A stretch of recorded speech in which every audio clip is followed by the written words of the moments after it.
Hello, friends. Hello, hello. Welcome in, welcome in, welcome in. Scotsman, thank you so much for the tier 1 sub for 5 months. How we doing today? How we doing? How we doing? I hope everyone is amazing. Pug, GG's on the first. Hello, Tadpole. Hi, Misty. Hi, Pug. Hi, Toothless. Hi, Daddy Bones. Hi, BCG. Sorry to hear your stomach is fighting you, BCG. Well, I hope everyone is amazing today. One moment. I don't have my PNG up really quick. This is gonna be a little different today, guys. So it's not gonna be your standard kind of look and feel to the stream. It's gonna be a little different. We are playing a TTRPG, so that should be like super fun. I think we're gonna have a really good time. I'm very excited. There's just some spicy Mexican from last night. All good. Oh no, oh no. That is not good though. That's big bad. I hate when that happens. Also, I'm so sorry. I'm eating a cheese sandwich because I'm really hungry. Rubik's! Hi, Rubik's. Cat kiss. I'm very excited. I think today is going to be a lot of fun. We are playing a TTRPG today with Cosmo Bergamot, Tadpole Milk, Rubik's, and Misty Joy. Jiggling. So I think it's going to be really cool.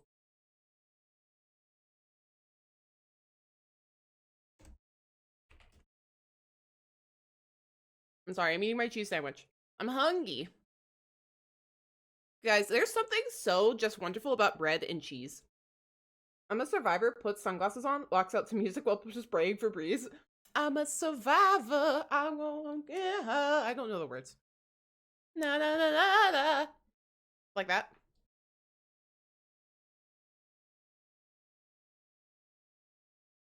And everyone, it's really important to note, it is pinned in the top of the chat. There is a multi-stream link if you want to be able to see everyone.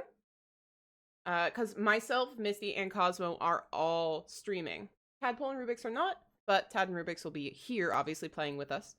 But if you want to have a point of view of all three of us playing and streaming and yelling and scrubbing and being ridiculous, you can absolutely click that multi-stream link and check everyone out there. Imagine if it was done on a kazoo with someone who has horrible pitch control. Oh, do we have a kazoo in my house? Okay, one sec. Is that what that would sound like? I think it is. Just the most cursed. Just so awful. It would be amazing, I think, actually. Now I want to play that song on a kazoo. I think it would actually be a crime not to.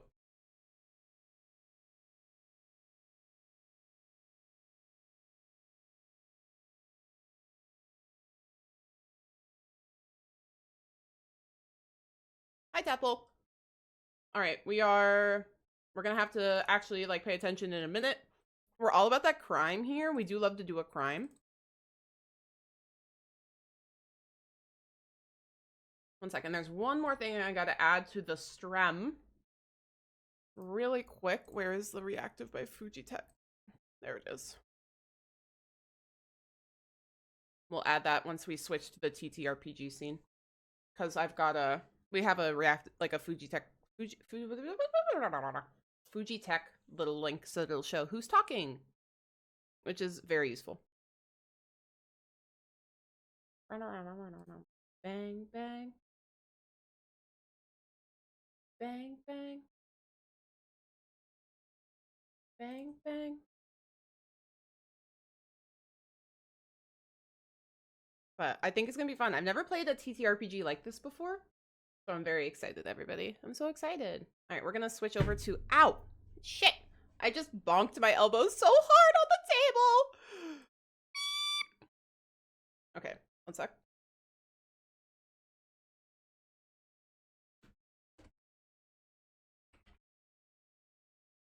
It hurt. It was ouchy.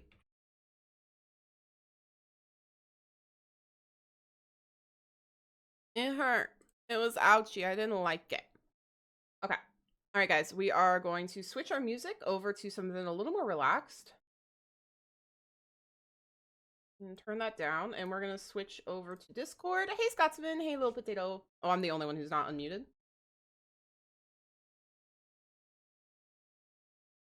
With or without rice?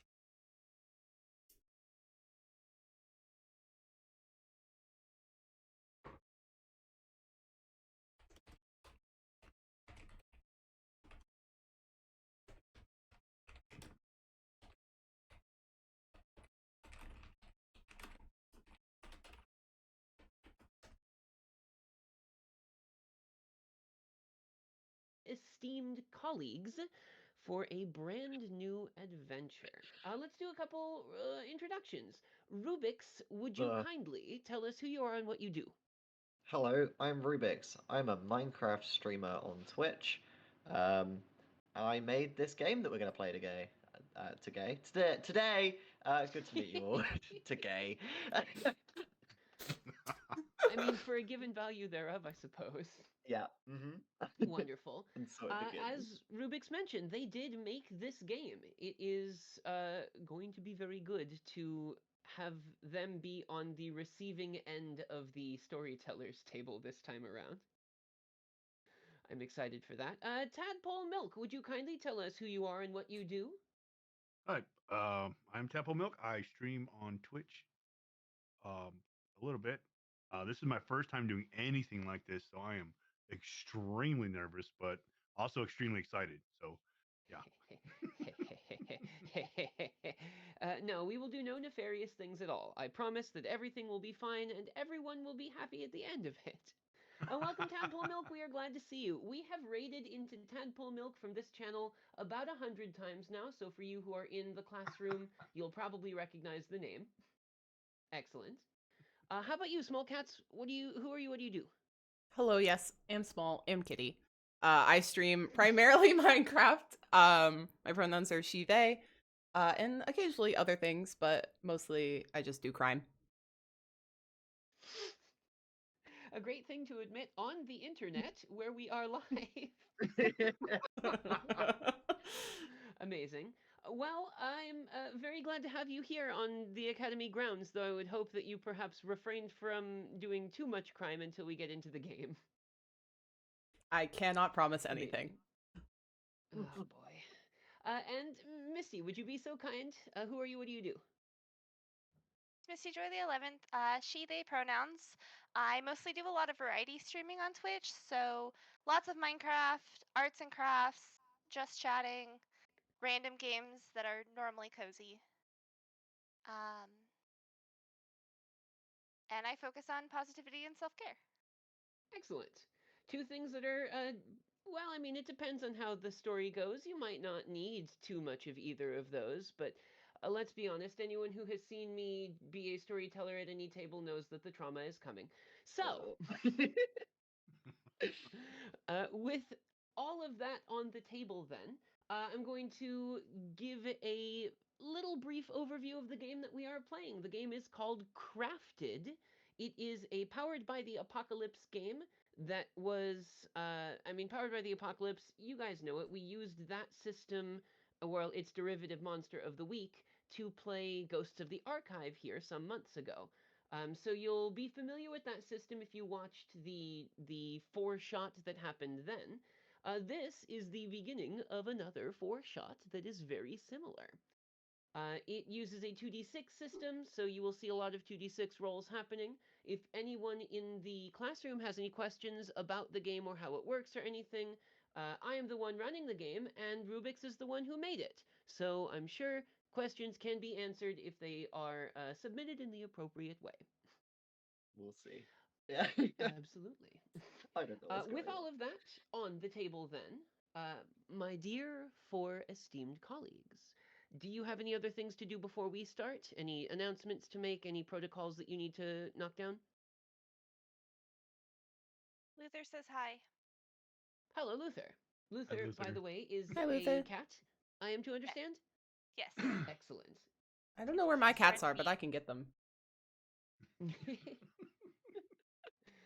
Okay, well, excellent. I appreciate that we've got cats along that are not small cats, though they may be cats that are also small. Who knows? Yes, yes. Yes. Wonderful. Then, let's begin.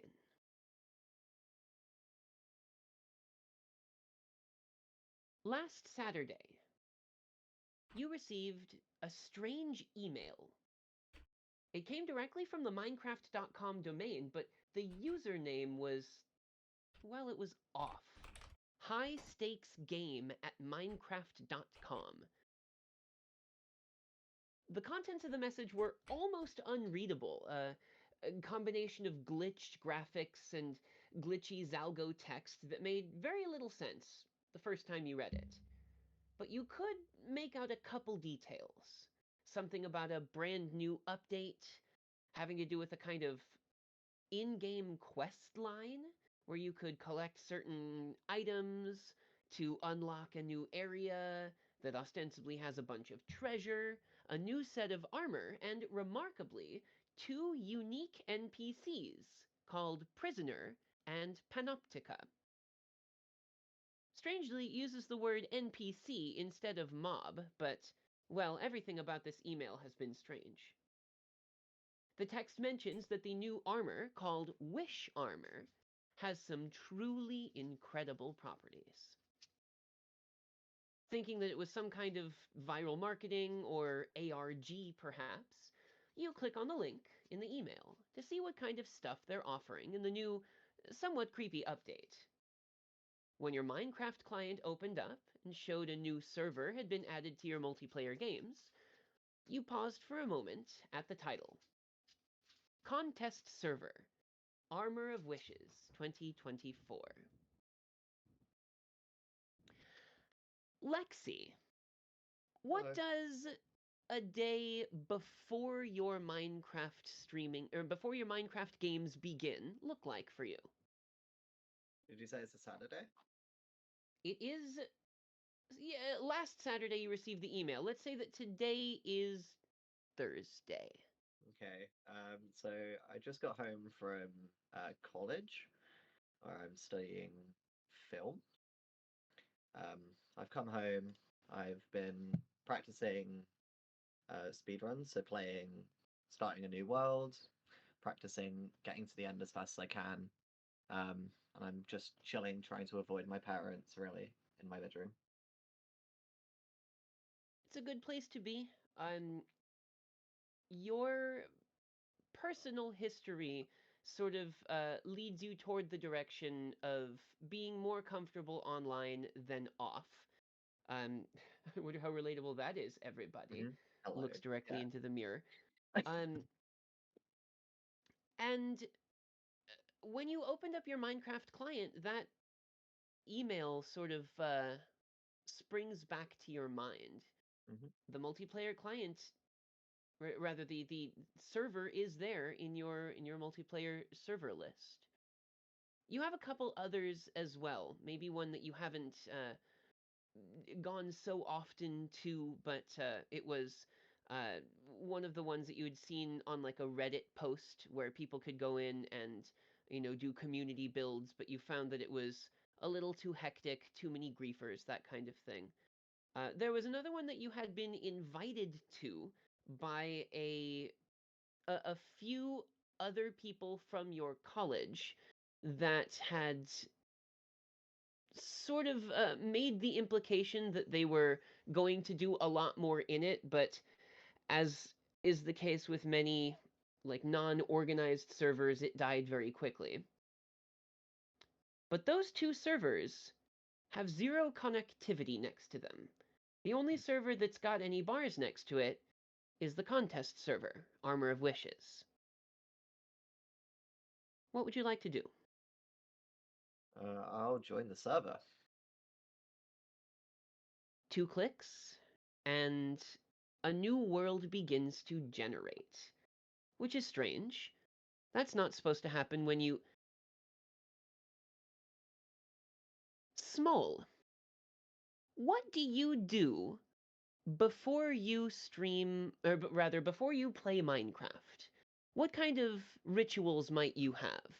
Are you a sort of brew a cup of tea and sit down person, or are you a stumble into the house, kick your shoes off, and already be on the server type person? I probably get home.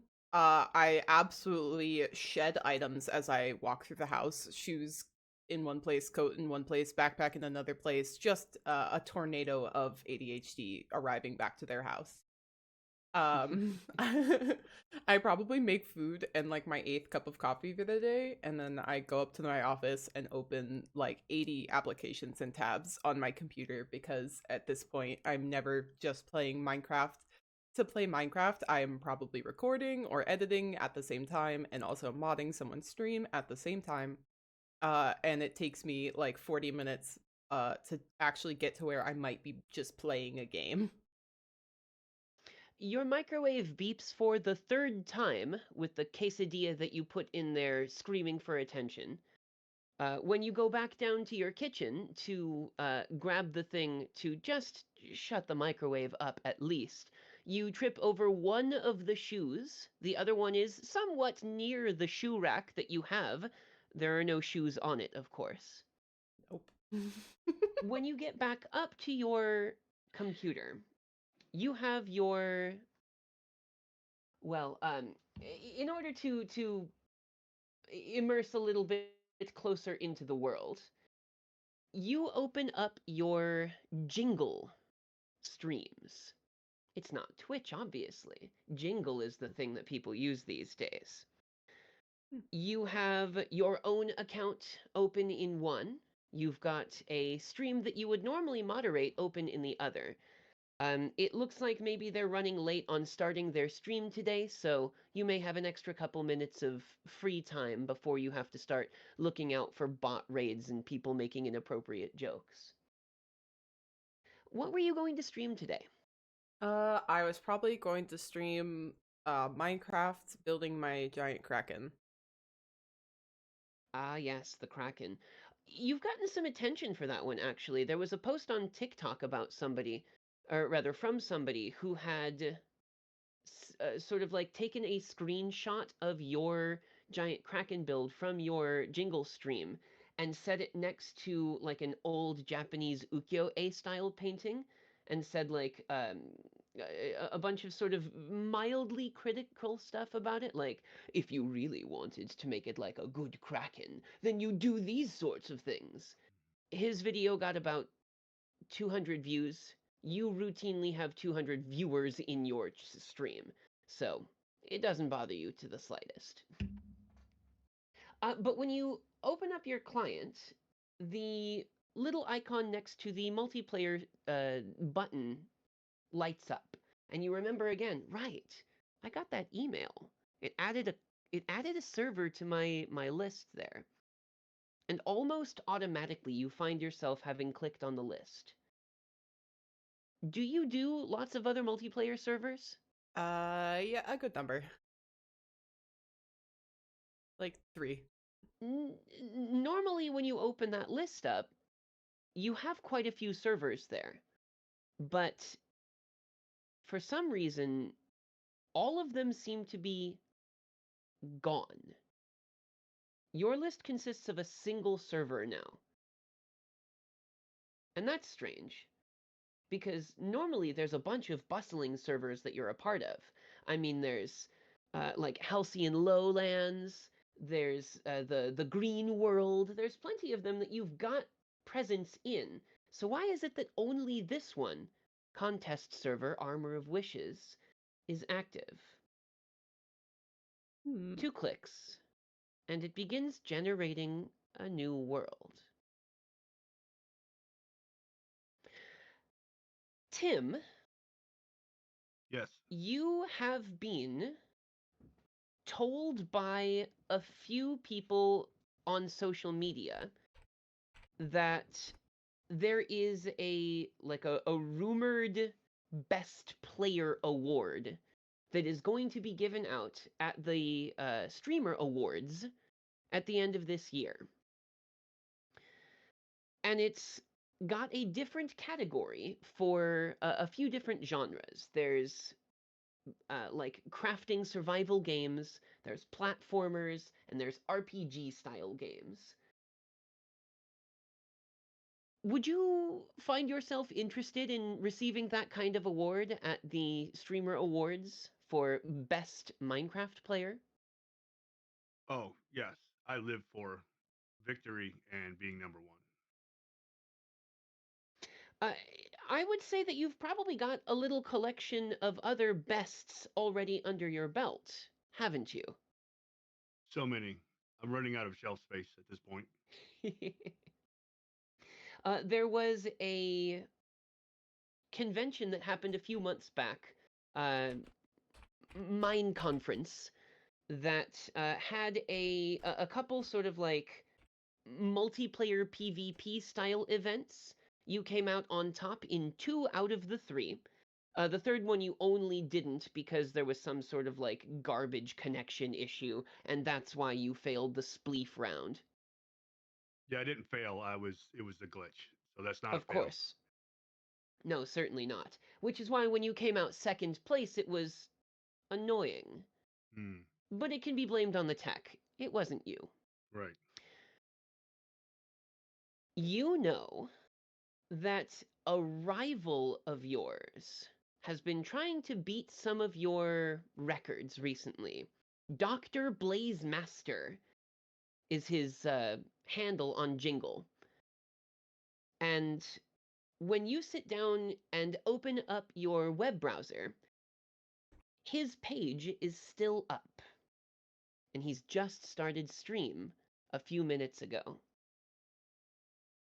All right, everybody. Yeah. Check it out. Today we're going to be streaming something brand new. We're going in for a contest server. This is for something called Armor of Wishes. And I'll tell you what, no one coming out on top of this but the doctor. And then you see him like lean close to his camera and point his finger at it. And he goes, "That includes you, Teary Tim. I will see you at the bottom of the list." And then the intro to his stream rolls. It's like a bunch of clips of him doing cool stuff in the nether. You gonna take that? But we all know that he uses hacks and cheats. It's not real. It's all fake. It's been debunked. I'm the best. I'm always going to be the best. Nobody can even come close. Those are some big accusations. But if he's logging onto that server, then he must have also gotten that weird email. You have access to that server as well, and you almost instinctively open up your multiplayer menu, and you see that right on top, above all the other strangely grayed out, but you don't care about that right now, servers, you see that name of the server, Armor of Wishes 2024. If Dr. Blazemaster is going to be there, you're going to be there too. 2 clicks, and it begins to generate a world. Z Bungie. What kind of environment is your desk in? Do you keep it relatively tidy, or is it kind of a mess? So Z keeps their desk very tidy, but there'll be like a stack of dishes from different snack pastries that they've ate while playing. And maybe like a couple of empty cups, but then like the rest of the desk is immaculate. It's a good way no to clutter. be. It's certainly a very good way to be. There are quite a few like little remnants that would remind you of a pastry. This one has a little smear of like apple jam left over. There's a tiny crumb of like chocolate croissant on the other. What are you eating today? Today we just have macadamia white chocolate cookies. Woohoo. An excellent choice.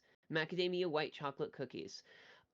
Remind me, Z, are you also a content creator? No. I like to play just to kind of relax and unwind and just be at home with all of my friends. Yeah, it's somewhat strange that that's the way that it is. Because a couple of your friends told you about this email that they got inviting them to a contest. One of your decent friends, Zambo, who runs a whole bunch of like Minecraft roleplay servers and such, had mentioned that she had gotten this kind of weird email and was very excited for being able to stream like an official contest. Then there is Luca, or well, Luca 957291. They weren't super interested in getting a unique username on Minecraft, but everyone knows that name from Hex Anvil, the most popular Minecraft modding website on the internet. They are the like cutting edge leader for putting out new quality of life mods, mini maps, sorting algorithms, uh, graphical upgrades, and that kind of business. And both of them have mentioned that they got that email. It makes sense. Those two are content creators. Luca, of course, doesn't stream much, but they do put up videos constantly about the new mods that they're making. And, well, Zambo, or Z3, as she calls herself, I mean, she's streaming on Jingle all the time. It makes sense that those two would get this invitation. But you got it too. That's strange.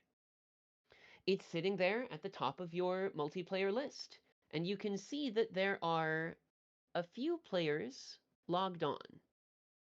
3, 4, 5 now. When you look over to your discourse, you see that 3Z's username is active, and underneath it, it says streaming Minecraft. It stands to reason that they might have logged into this server. You're curious now. What kind of contest is it? 2 clicks.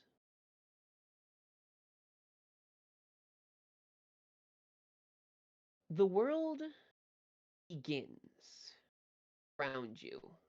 It's different from what you normally expect. There are like normally the world is already created by the time that you get onto a multiplayer server, but you see that very peculiar square show up when it's generating a new world. It starts with the gray growing around a little box of green. When the chunks finally load, you seem to notice that things are a little different. It looks like a normal Minecraft world, sure. Cows, bees, sheep, grass, flowers, clouds. But you can see your hands.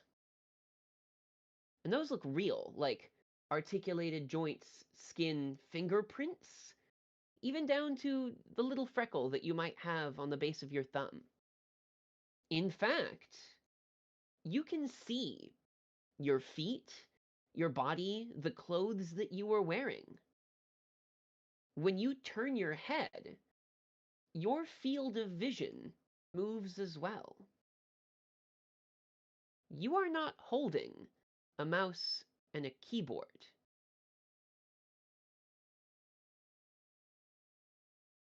Lexi, Smol, Tim, and Z. You find yourself standing in a bright green field. There are, hang on, let's move the map. You want to move there? Thank you. There are dots of flowers here and there, a couple bodies of water nearby.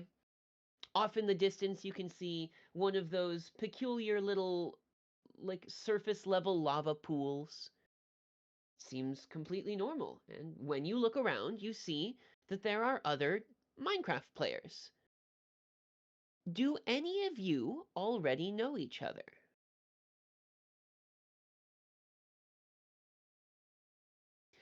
Lexi, do you know Tim. I do not know Tim. No. You might know of Tim if Mm, you have followed any yes. of True. Yeah. the sort of like social media that surrounds competitive Minecraft. You're Yeah. a speedrunner. Hmm. You've seen a couple of their records before. Yeah. Yeah. So when you see Teary Tim above one of those avatars, you may not know them personally, but you recognize that name. Mhm. Z, do you know Smol? I think that Z watches occasionally, but maybe just lurks. Small vaguely That makes sense. recognizes that username from their like user list when they stream, but they don't really chat. That makes sense. Yeah, SmoLCatzZ, when you look over, you can see a couple names that you do recognize. There's Bun0G, that's the person who comes to your stream but doesn't chat. Mm-hmm. Maybe at one point you might have even thought that they were a bot, but it didn't seem like it. Mm-hmm. Um, And then I think I there are a few recognize others. like Thierry Tim from like the content creation scene, since he's like a competitive person who plays the game. Absolutely. Tim, you and Smol have met before, perhaps in person or perhaps on a server. How do you Yes. know Smol? We did. We met on a server, and basically, I taught Small everything Small knows. So, I mean, I'm just that good. But I am also that generous. So, Small has a different opinion of that interaction. I, I can only imagine, yeah. In Tim's mind, Tim taught Smol everything that Smol knows. In Smol's mind, things might be slightly different from how that went down. But nevertheless, the two of you are familiar with each other. yes. And Lexi, Mhm. you probably also know Smol. Yeah. How have you met? I hang out in her streams all the time. Yeah, Lexi is one of Are my you a vocal VIPs. chatter? I'm a VIP. Excellent. Wow. Excellent. Wonderful. So there are a few recognizable names. There is also, somewhere nearby, Dr. Blaze Master. His orange hair and white doctor's coat looking pretty recognizable if it were not for the fact that you could hear his voice from 1,000 blocks away. All right, everybody, we're just about to get ourselves started. Let's get hype in the chat. You also see Zambo, 3Z, the role-playing VTuber, with her sort of adventurer's armor-looking skin. She is sort of standing a little off to the side, keeping track of who is here. You can see the head kind of going back and forth, um, like locking eyes on one username and then the next and then the next. And you also see Luca 957291, or just Luca. Uh, they're it seems like their skin was randomly generated. They're a modder, they're not an artist. In any case, there are several other names that you don't recognize right off the bat as well, or at least not all of you. But there's one that everybody knows, and that is Star Seeker Amelia. Amelia posts on YTube at least twice a day. And she's the type of person who makes the like wild tinfoil hat type videos, where she talks about how like Dinnerbone is actually a ghost that will come and haunt your graphics card if you do a specific thing at midnight. She's convinced that her videos are lore videos, but anyone who watches them can pick them apart from lore, and they lean more toward, let us generously call it, fan fiction. She went viral last summer when she made a video claiming that she found evidence of the famous creepypasta Steve Drowned in the files for her game. When she opened up the .jar file, there was a JPEG of like a Minecraft Steve with black eyes and watery face, and it was obviously horribly photoshopped. One by one, several more players begin to log into the world and just kind of boop, beep, bop into places. And you get a quick count of about 32 of you.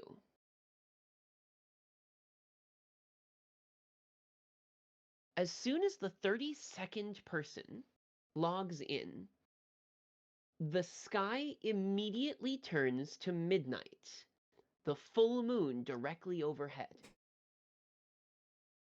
And a woman in a red skin that is meant to look like a very elegant dress sort of materializes above the crowd.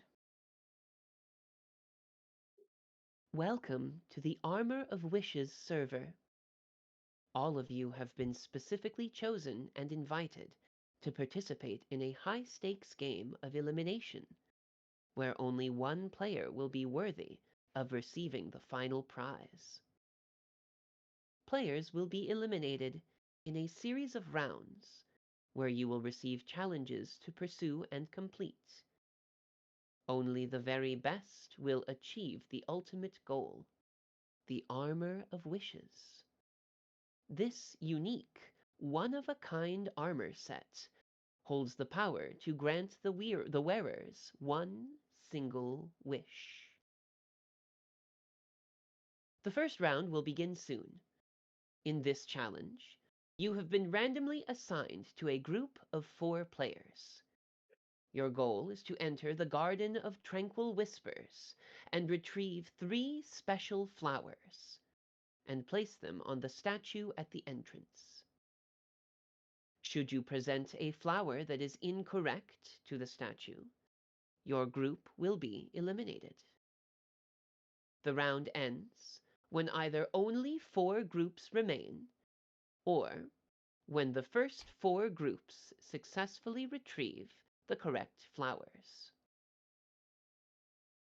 She hovers in the air for just a moment, and there's a murmur that kind of comes over the crowd of 32. You hear immediately Dr. Blazemaster as he steps forward. And it's strange, now that you're thinking about it, why can you hear his voice? Does this server have proximity chat built into it? Strange. But Dr. Blazemaster steps forward. Only the best, huh? Well, everyone knows who's gonna be getting it! Hype in the chat! And he turns around to face backwards, and you see his skin bring both arms up as if to sort of call for an audience. But the only audience that's there are the other 31 of you.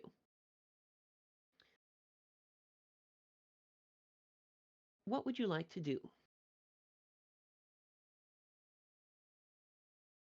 I think Small is gonna say, like, why do I have hands? Because we should be playing Minecraft and I shouldn't have hands. This is very upsetting. It is actually pretty upsetting now that you're sort of like accustomed to the idea that you are in fact in a Minecraft server. And you do have hands. There is a murmur of assent as a couple people nearby are like, yeah, this is extremely weird. What's going on? Yeah, I've also, like, is this a new, like, weird VR thing? Because, like, I didn't boot it in VR, I just booted it like normal. Yeah, no, I totally also was trying, and it's weird, right? The woman in the red dress sort of one hand raises, and she says, This is an experience like no other. For this update, you have been introduced to the cutting-edge technology of the brand new Minecraft servers. You may feel like everything is a little more real. And she goes silent again. After a moment, you see in your, like the lower left corner of your vision, a little pop-up shows up. It seems to be like a group chat menu, and 4 names appear in the chat.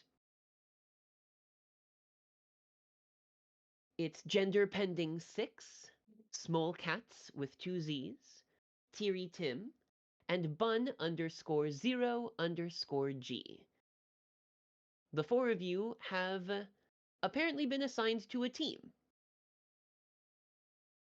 Some of you know each other already. Some of you know of each other.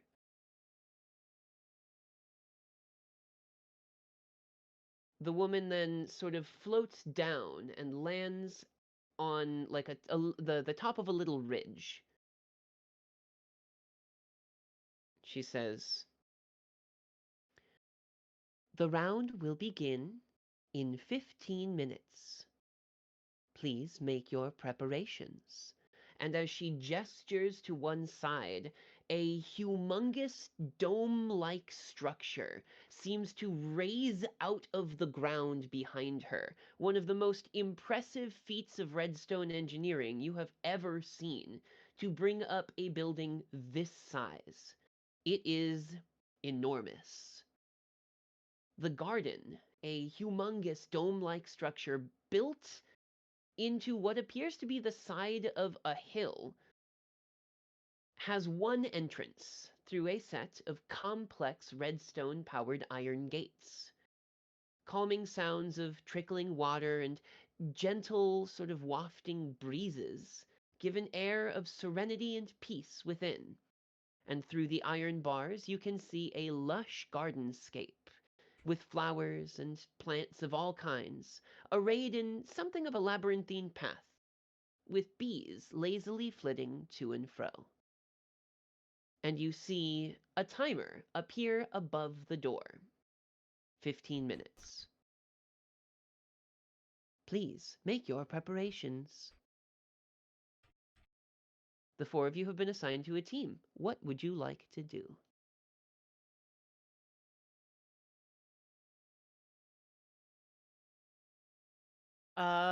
Small is gonna run over to Lexi, be like, "Oh my gosh, Lexi, do you know what's going on? How did we get here? I want to leave. How do I disconnect from the server? I want to go home. Also, do you think the lava in here is gonna hurt me? Because I want to go kind of try to taste it because it looks yummy." I'm. I wouldn't risk touching the lava. That seems like a pretty bad idea. But it's a And game, we're gonna right? need. Yeah, but we're gonna need all the health that we can get if we're gonna get to the center of the garden or whatever it was. Are we gonna go do that, or are we gonna try to leave? I mean, I'm gonna go and do that. I'm I gonna do don't this the know. fastest way I possibly can. I don't know about you. I don't I know. think A we have to suspicious win to lady in get a red out. dress, like telling me what to do. I don't. That sounds cultish. Yeah, I mean, who even is she? To be fair. Yeah. But if we when we win, we'll get out. Uh-huh. Mm. That was Didn't they not say promised. like only one person can get the armor right as well? Yeah, And so there's like more of us. We'll- That seems we'll- inherently flawed. This is well, like a we'll- Hunger Games situation. We'll worry about that when I win. yeah, okay. I love you, Tim. Tim and my character are gonna have beef. I'm calling it now. Oh, You this have is a- incredible already. You have a lot more to learn. It's fine. Oh my god. It's My God. Small it's is perfectly currently normal to be jealous. It's perfectly normal. It's part of Small the is training. It's currently fine. radiating the feminine rage of like a woman dealing with a man mansplaining in their direction. And it's just physically palpable. You could literally like cut it with a knife and everyone notices but Tim, I feel like. Yeah. You're 100% correct because I'm just too great. I'm just too amazing to notice anything like that. Oh my goodness. Oh. this is all happening, can Z sort of be looking around and trying to make sure that, like, I mean, it's midnight. Is anything spawning? Is there, like, what's going on around us other than a bunch of players teaming up? That seems like you are trying to observe your surroundings. Would you kindly roll plus spectator for me?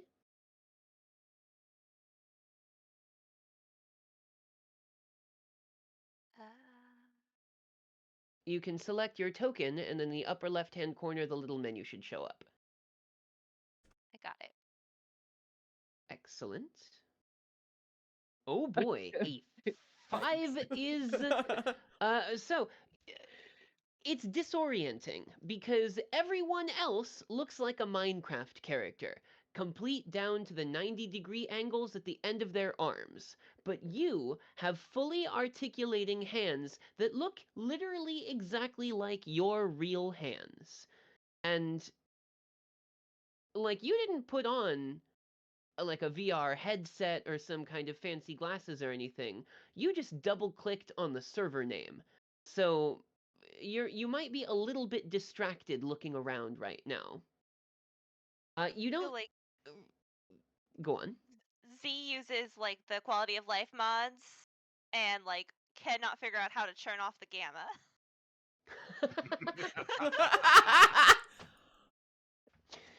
Though this actually comes to a good point. How many of you run mods on your Minecraft servers? I do. Or rather, your Minecraft instances? I have every single one of Luca's mods. Excellent. I have a few of them just for like making a few things like a little more easy for content creation. Yeah, that makes sense. I'm not allowed. I run pure vanilla. I don't want my runs to get cancelled. Excellent. And Tim, what about you? I'm so good. I don't need mods. I don't need. They just get in the way, basically. Amazing. My raw skill at the game is almost too much for most servers to handle. Oh, 10 out of 10. I love this. Okay, so then Z and Smol, the two of you note right off the bat that when you look to the upper right corner where you should have a mini map, that, like, you can see it kind of just in your peripheral vision, but it's just a big black circle with your player dot in the center. Your coordinates are there, but they're all set to 0. X0, Y0, Z0. And that can't be right. So it seems like maybe this version, like this update, perhaps Luca has not gotten their hands on it yet to be able to make the mod available for it. Which is understandable. This did apparently just come out.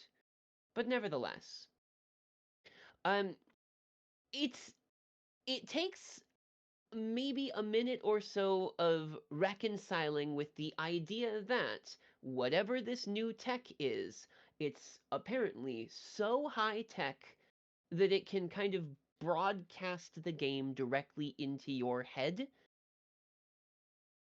It's awkward. Maybe you'll get used to it. The timer above the door says 13 minutes and 30 seconds. Z, you don't really see any, like, odd spawns or anything. Like, there's some chickens, there's some cows, there's some pigs, but there are no hostile mobs.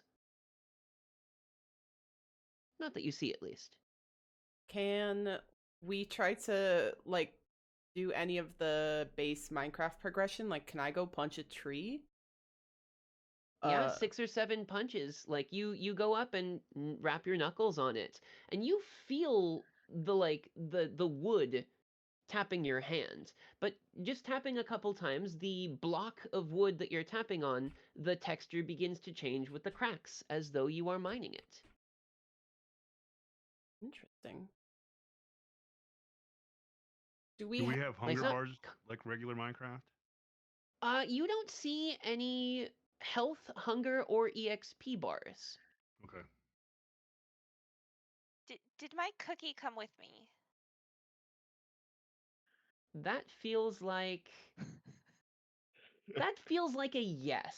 I feel like in your left hand you still have a white chocolate macadamia cookie, but holding it in your hand, you see your real fingers holding a 2D texture of a Minecraft cookie. Fantastic.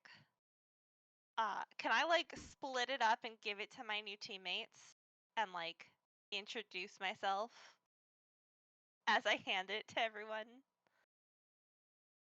Yeah, that's possible. You're not sure, like, when you go to break the cookie apart, when you pull it apart, it's two of the same, like, the same texture, but just slightly smaller. Duping hacks. Amazing. Misty, how do you introduce yourself? Or rather, sorry, not Misty. Z. How do you Uh, introduce yourself? yeah, so I'm gonna take my 4 mini cookies and go up to all of the teammates and just be like, "Hello, I'm Z. Have a macadamia cookie," and just pass them along. And I introduce myself as Zero. Hi, I'm Zero. Excellent. Hi, Zero. I feel like The I've other three of seen you, your you name do see before. this. Yeah, I hang out in your streams sometimes, but you know, you're really cool. Oh, So I don't thank always you. say hi. You're cool. Thank you for the cookie. You're That's welcome. adorable. Excellent. Wonderful. Small, you have a block of wood. Can I? Wait, do I have a singular block of wood? I only got one log from the tree. I mean, the rest of the tree is still there. You've taken one block of it. Oh, okay, so standard Minecraft physics do apply. There is a floating tree and a log attached to the ground. Yes. I cannot tolerate this, and I punch down the rest of the tree. That is illegal. It is a crime. Floating trees are sacrilege.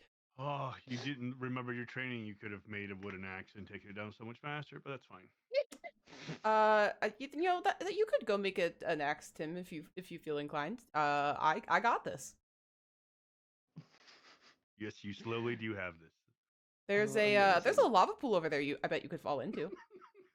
Or I mean, I bet you could make a portal with. You're right. As soon as we get some iron, we'll make a portal.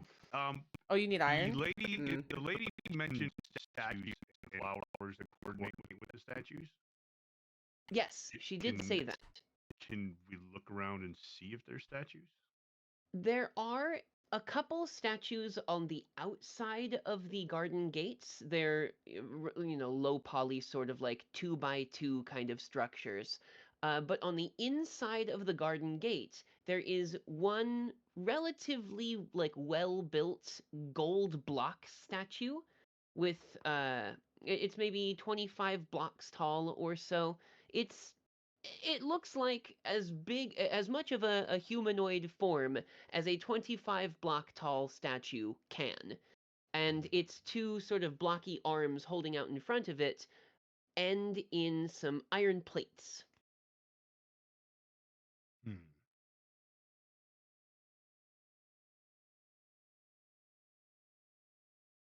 The timer above the door reads 10 minutes and 6 seconds. I think Small's maybe gonna go over to Lexi because Small knows Lexi really well. Lexi's a VP in her chat and be like, "Hey, Zero seems cool. Tim is Tim. Uh, should we do something? Like, do we need to go over there? Like, should we make a plan? Like, I'm just trying to talk to the only person I really know or like feel comfortable with and be like, what do we do? Mm. Help me." I I I guess we should probably gear up, maybe. I mean, you've got that wood, right? Yeah, I did punch that tree. Can you craft a crafting table? How does that work? Can you I, that's we a don't really I good can't see question. my inventory. Let's find out, I guess. Yeah, I guess I'm gonna try to craft a crafting table. For about 15 seconds, you hold one of these blocks in your hand, like flipping it side to side and looking at it. And you sort of, with your hands on either side of it, pull it apart, and it becomes 4 planks. This is trippy. I I I don't am not like well. this.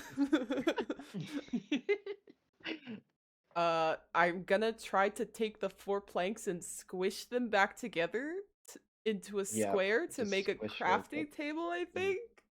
Yeah. The moment that you squish the 4 of them together, in your hand forms a crafting table, as though you had dropped it from your inventory like an entity. It's maybe 6 inches across or so, and it sort of sits in your hand, feels like wood. I'm gonna place it on the ground, I guess. No, I'm gonna throw it like a Pokeball and yell, "Crafting table!" It's like hits my shin. Just like, Yeah. Um, Lexi, this Gotta be like fast. this wood cube kind of plonk plonk tumbles on the ground, bonks into your shin, and then as soon as it lands with the correct orientation upward, it thump, takes the shape of a 1 meter by 1 meter by 1 meter crafting table, complete with like tools and stuff sitting on it. There's like a little hammer, a pair of pliers, like a rasp, like a strop of leather. There's actual tools on this thing. It's not just a texture.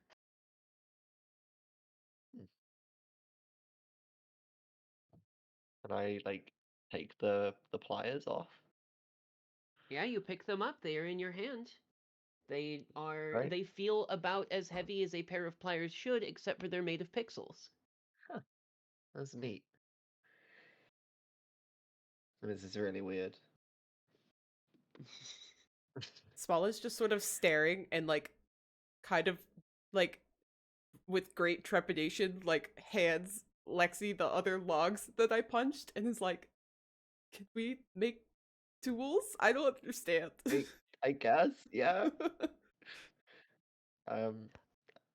What first? I guess a pickaxe? I don't know. Yeah, I guess. So we can we mine stone? Is that the thing? We should try. Yeah. Using the same methodology that you have accidentally stumbled across, Small, you manage to split the wood blocks into planks and sticks and those derivatives of the wood blocks, and you are able to make a wood pickaxe. As soon as you set the 3 planks and 2 sticks on the crafting table in the familiar shape that you would expect, it blinks like a kind of bluish glow for a moment, and then instead of those individual blocks, there's a pickaxe. If this weren't so incredible, it would be infuriating. I think Small is gonna yell to Zero and Tim like, "Hey, punch some more trees. Like let's get some tools. It works just like Minecraft. This is super weird. I don't know what's going on." I'm gonna kind of scurry off. I'm freaked out. All right. Are there more trees to punch? Yeah, there's a couple more. You see that a bunch of the other players have all started like scattering off and like grabbing bits of the trees, and like someone has punched a cow a few times until it turned into some leather and some meat. Like from your eyes, the other people are playing Minecraft, but when you do it, it's so weird. That's fair. Nevertheless, you are able to gather a considerable amount of wood blocks. The wood pickaxe does indeed find purchase in a couple of the exposed stone blocks as well, and you get a couple of those too. What kind of basic tools would each of you like to bring with you? I would like to bring a stone axe pickaxe and a shovel. So, Smol, which one do you make first? The stone pick. All right. The three cobblestone and 2 sticks fuse into a pickaxe, and you reach down to pick it up, and it weighs about 15 pounds. Oh, I should work out more. I tried telling you.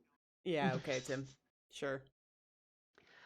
You also note that you're not quite sure how to put things into an inventory. You have the pockets that were on the clothes that you are wearing, and you have what appears to be like a small backpack that can fit things that would fit into that backpack. But like those wood blocks, you had to carry them like you were carrying boxes. Can I... Interesting. Okay, this is kind of goofy. I'm gonna throw all my items on the ground, like 2 feet ahead of me, and I'm just gonna walk up to them and imagine them just zooping into my body and disappearing. So you toss all of your things onto the ground, and they make the kind of thunk, thunk, thunk sounds of items hitting the ground. And they don't turn into the entities. And so you walk forward and you bonk your toe on the tip of your stone pickaxe, and you feel it on your toe. They don't go anywhere except for a couple inches from where you kicked the thing. Okay, so it doesn't work like that. I'm gonna take one of the planks, I'm gonna try to shove it in the backpack. Okay. The wood plank that you pick up is about a meter long or so, and you shove about 10 inches of it or so into the bag before you find that the bag can only contain about as much as the bag should contain physically. It seems that once an item exists, it actually exists, and you have to carry it. Can I search my person for my recipe book? What a clever thing to look for. Misty, sorry, I will continue to, I will get this eventually. Zero, you pat yourself down for a moment, and on your left hip, you find that there is like a little sheaf of paper. And when you pull it off of your hip, you see that it is a book entitled Recipes. It's got a green cover. And when you open it up, you see that a lot of the pages are blank. You've got a couple recipes already. Things like the crafting table, basic tools, and such. But it seems like maybe you either haven't discovered or haven't found very much else.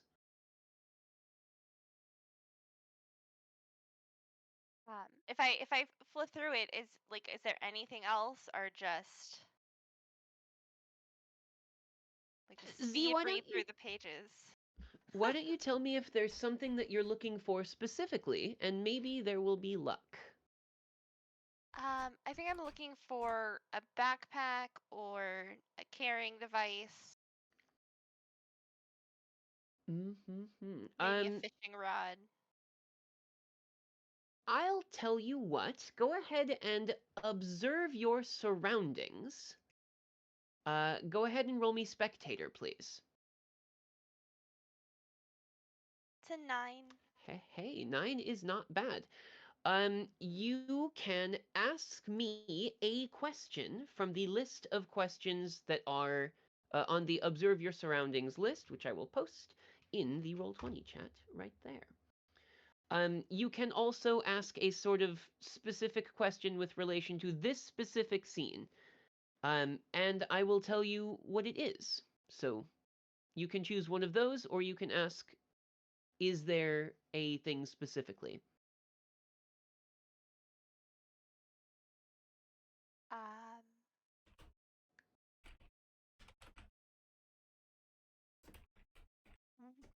what's like on the ground around me that I could use here? So the question then is, what can I use here? Your recipe book seems to be empty. Each page has like a 3x3 diagram on it, and most of the diagrams are empty. But when you're flipping through it, you do find that there is a recipe for a leather pouch that requires 3 leather and 1 string. And you see that there is a single piece of leather left over from one of the cows that got punched by one of the other players. I'd like to grab the leather and then, hey y'all, there's a pouch we can make. We need string and cows.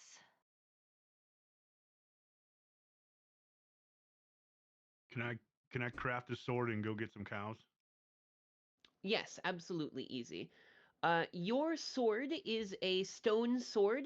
It has strength 2. Heading out, there are a few other cows still left. You've got to go maybe 25 or 30 blocks in a direction before you get to the area that has not been sort of picked over and scoured by the other players. But you do find a cow. Go ahead and attack something for me. Roll survival, please.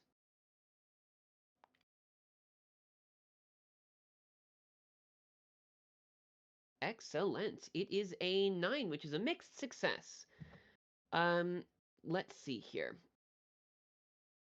The first thing that you notice is that when you swing your sword and hit this cow, it feels like you are using a physical object to hit a physical thing. And it kind of like shocks through your wrists, for one. You do 2 damage to the cow, and it kind of jumps up in the air.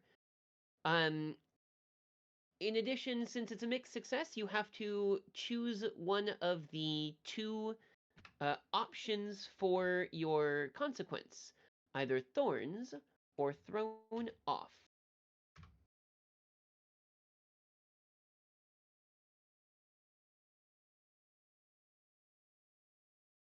Which I have posted in the Roll20.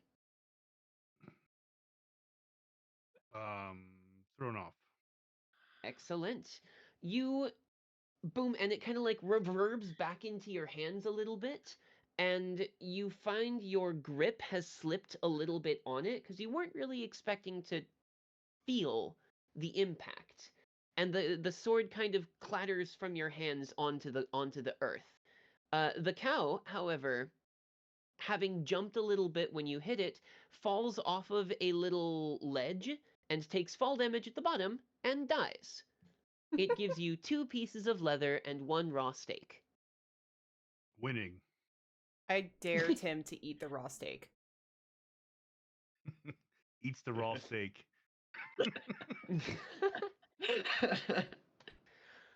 So while you pick this while steak. maintaining eye contact, I eat the raw steak. Jeez. When you pick the steak up, it is pixels. It is like it's a 3-dimensional little pixelated steak in your hand. When you open your mouth and bite it, you taste raw meat. Mm-hmm. It's a little Victory. awkward, but you've been Victory. challenged. There's no Right. way for you to back down from that. And like Smol, watching this happen, you hear the sounds of raw meat being like eaten by teeth, but well, what you are watching is him hold the steak up next to his face, and the little particles come off of it until he's finished eating, and then it's gone. I think Small is like, okay, so food is weird, but I'm kind of just like mentally filing away the fact that because Tim is Tim, I can probably dare him to do just about anything. Like, as a character, as a person, in my head, I'm just like, Tim is something. And Tim will I think win. this will come in handy later. Tim will do the thing and win. Yeah. I'm just sort of Resource mentally management. filing. Resource management. Yes, yes. We only have so much room to carry stuff. I had to eat it anyway, so it doesn't matter. Yeah, you're right. It was totally your idea. It's a win. Amazing. Very good. The timer above the door reads 4 minutes and 21 seconds.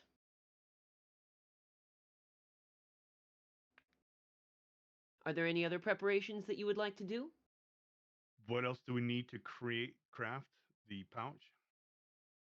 A String. piece of string. Um, are there any spiders around? At this point, there are no spiders. The only mobs that you see are the passive ones that were there when it was daytime. But Hmm. Tim, it seems like you're looking around pretty well. Do you want to observe your surroundings for me and roll spectator? Yes.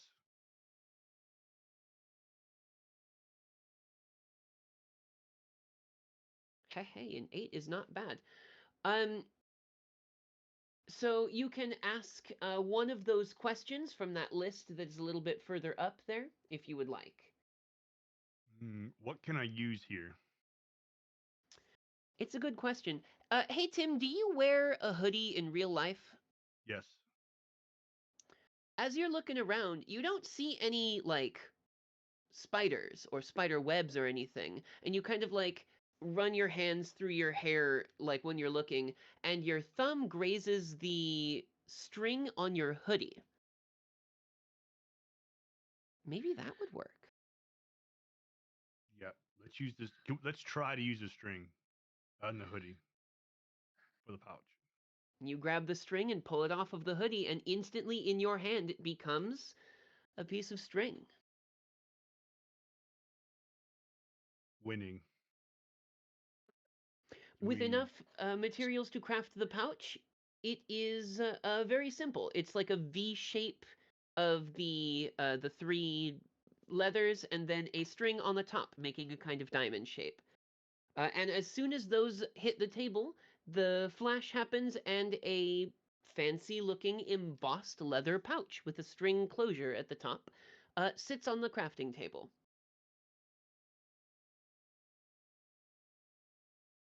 I want to open it up so that Small can put all of the wood inside of it. You pull it open, and on the inside you see blackness. You don't see the bottom of the pouch like you can your backpack. You just see blackness. And when you put a couple of the items inside, they disappear inside.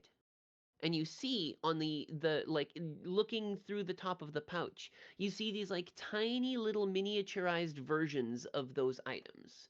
So there's some wood blocks, some planks, some sticks. What other resources do you want to put in here? Small wants to try to climb into the bag of holding. Uh, All right. Same Um, intrusive thought. So this could work. My This this could work. character is 100% intrusive thoughts are going to win. But this is brilliant. This is small training because if one person wins, they can carry the other people in the pouch to victory. True. I could put Tim in the. Small, Can I put Tim in the pouch? No, I'm sorry. I want to get in the pouch.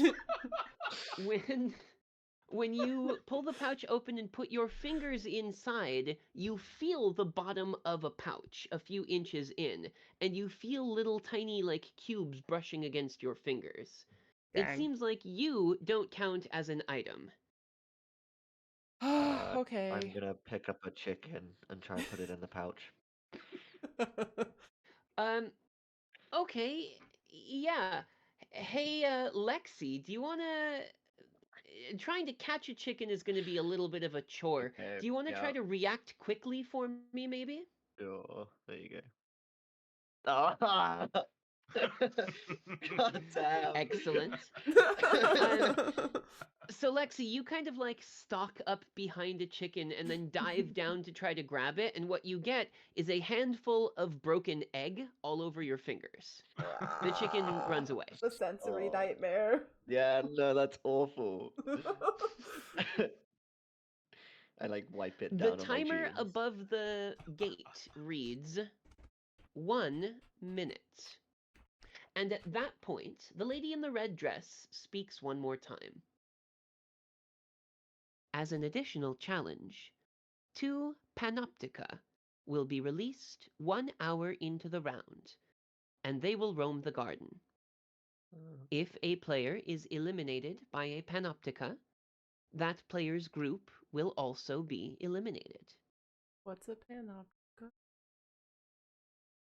And she waves her hand, and behind her, in the air, standing as tall as an iron golem and then half again, with dark metal armor etched in eye patterns, a mob appears.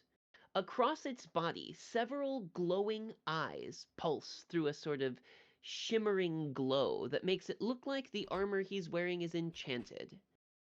They seem to slide and shift along the creature's body, and the eyes never stay in the same spot. And then it's gone.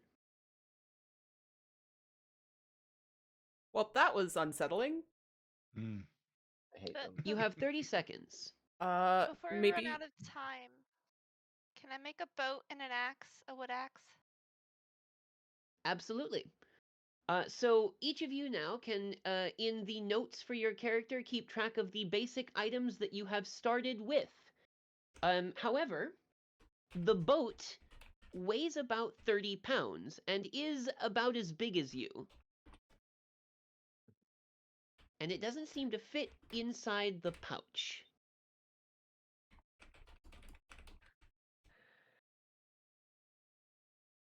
Maybe we should leave the boat if we can't put it in the pouch and just go up to this scary door, because it seems like we don't have another option. I think the strat was to take the boat and maybe capture a Panoptica in it, if I'm not mistaken. That's a shout. So if we make 2 boats, 2 people carry a boat, at least Yeah. just throw them down in there. Tim, you can carry the boat, right? Well, I could probably carry both boats if you want, but Yeah. Yeah, I think we get should you. carry both I mean, boats, I honestly. Yeah. still- I guess I could put my sword in my mouth and just do that. It's fine. Yeah, I mean, you're so good at Minecraft that like I feel like you could definitely carry actually all of our stuff and the boats. Probably. And, I you mean, know, Yeah, you're a big strong man. You can I do do it. train. Yeah. I do train nonstop to He's win. he's Yeah. strong. Strong kissed. Oh, goodness. All right. I'm gonna start um, walking towards the door. Excellent. Through the trial and error, you find that the pouch can accept resource blocks and other naturally occurring items, things like sticks and planks and that kind of business. But anything that is crafted does not fit in the the pouch. Follow. Okay. So with that, So we Sorry. can put the ingredients for a boat in. Right. Okay. That's what I was gonna ask.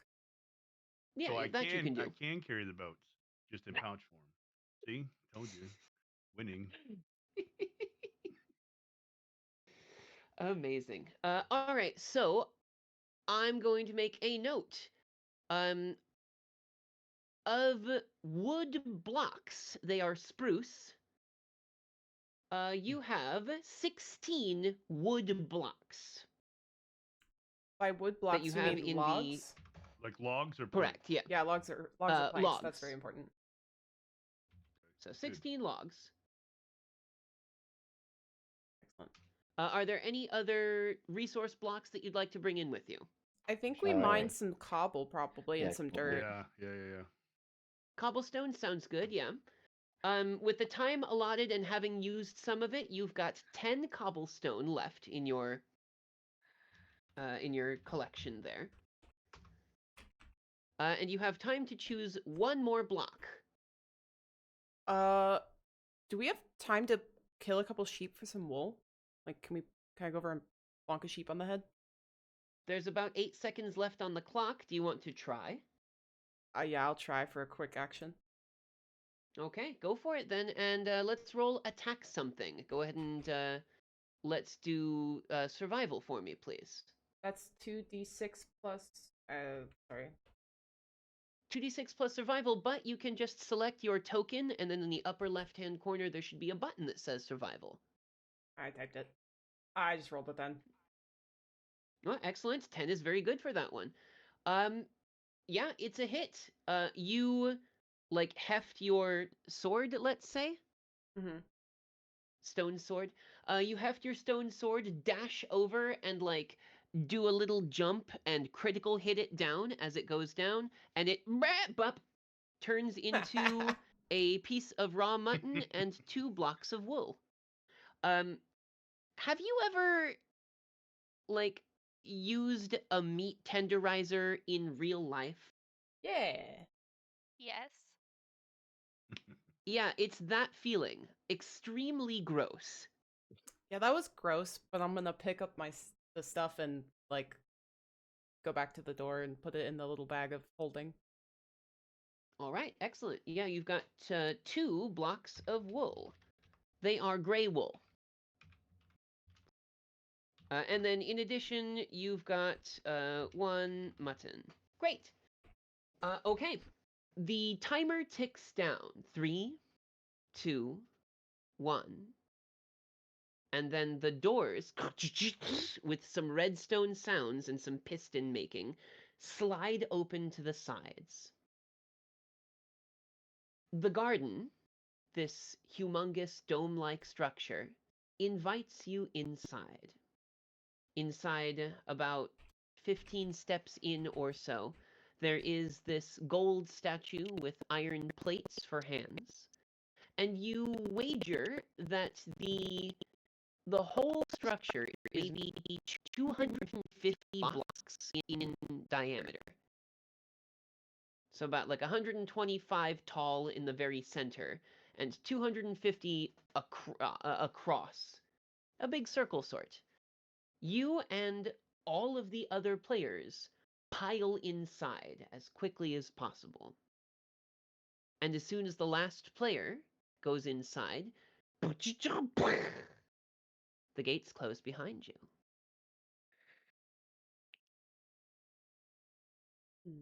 There is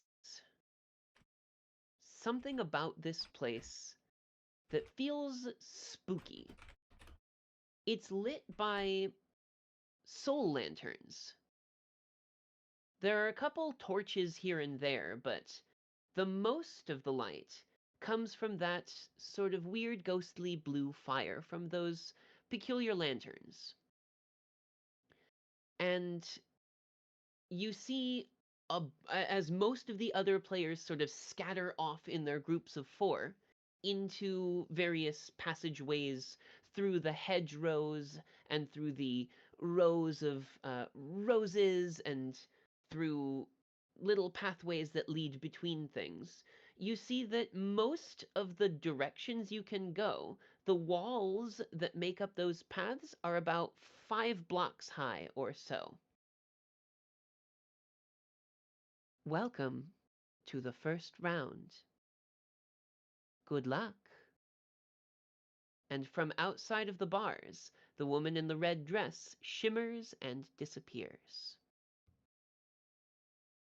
The 4 of you have now entered the garden, and you are on the path toward your first quest. The Garden of Tranquil Whispers. And it is right now that I think we should take our break. This is a little break right in the middle for everyone to be able to go to the bathroom, get food, get water, take medicine if that's something that you need to do and have not yet done. For those of you who are in the classroom, get tea, do all of that. How long of a break would we feel like? Minimum 5 minutes, maximum, let's say, how much? How do you guys feel? I'm fine with 5 minutes. I just kind of want to talk to my chat a little bit and sort of explain a little bit of the premise for people who just came in. Mm-hmm. Yeah, absolutely. Then wonderful then. We will set a 5-minute timer, and then if everyone's not back by that point, we can certainly stall into chat and things. Does that sound good for everybody? Yes. Sounds Sounds good. like a good plan. All right then. Let's go.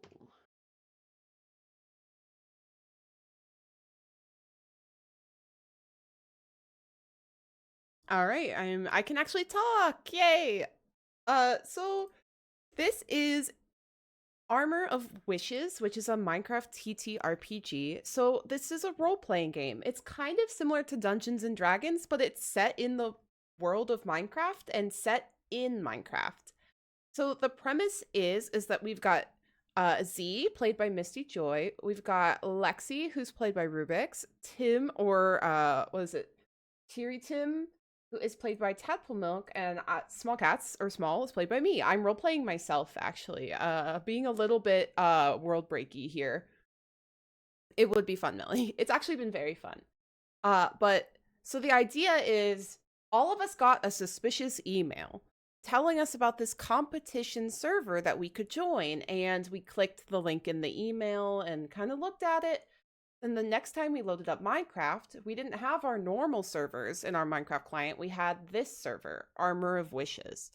And it sort of sucked us into the game. When I look at another person in the game, they look like a normal Minecraft person. You know, the 90-degree angles, the blocky texture. But when I look at myself, I see my own hands. Like, we've genuinely been sucked into the game in a way. And we've been told by this mysterious woman in a red dress that we are supposed to be playing to win the Armor of Wishes. So we've mostly been kind of getting set up, sort of understanding the mechanics, how we craft items, how the world sort of works, and now we're about to enter the first challenge. Small playing Screm, yes. So it's a really interesting setup. I'm having a good time. I hope everyone's enjoying. Cosmo is doing a wonderful job of kind of setting up the world building and explaining the game and all that. So it's been really cool.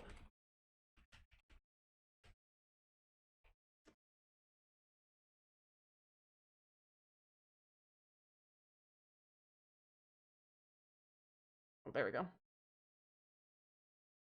I do recommend checking out the multi-stream link in the top of the chat if you want to see everyone's chats. Myself, Cosmo, and Misty are all streaming, so there is a link there, a multi-stream link, so that you can kind of check out what everyone is doing and what's sort of going on.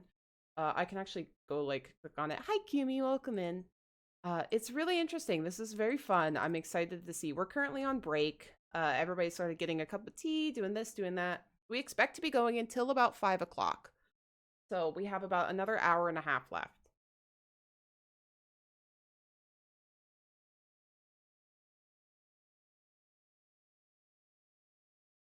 Does anybody have any questions? Are you a little confused about how this works? A little unsure? A little like, it's a little weird, Small?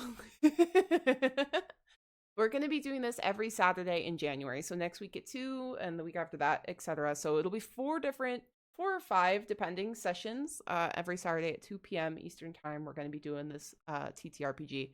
The wiggle emote, Small, is 1 million out of 10. It's excellent. Kumi did such a good job. It's so cute. Kumi is always out here doing the mostest.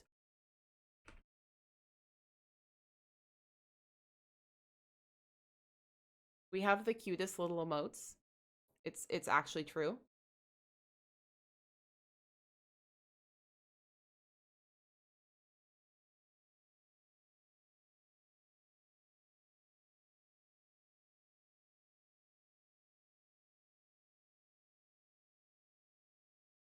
Small, don't hate me, hate Tim.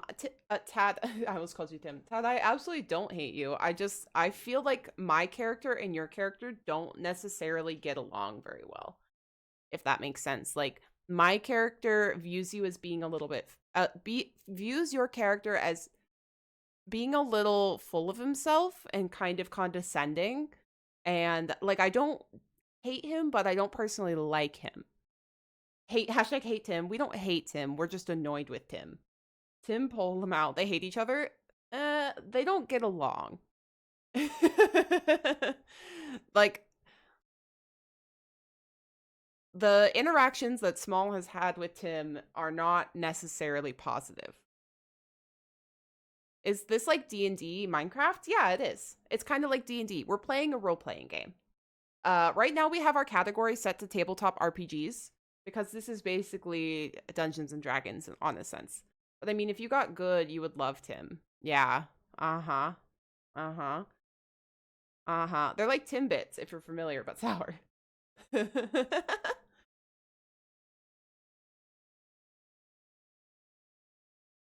For sure, for sure.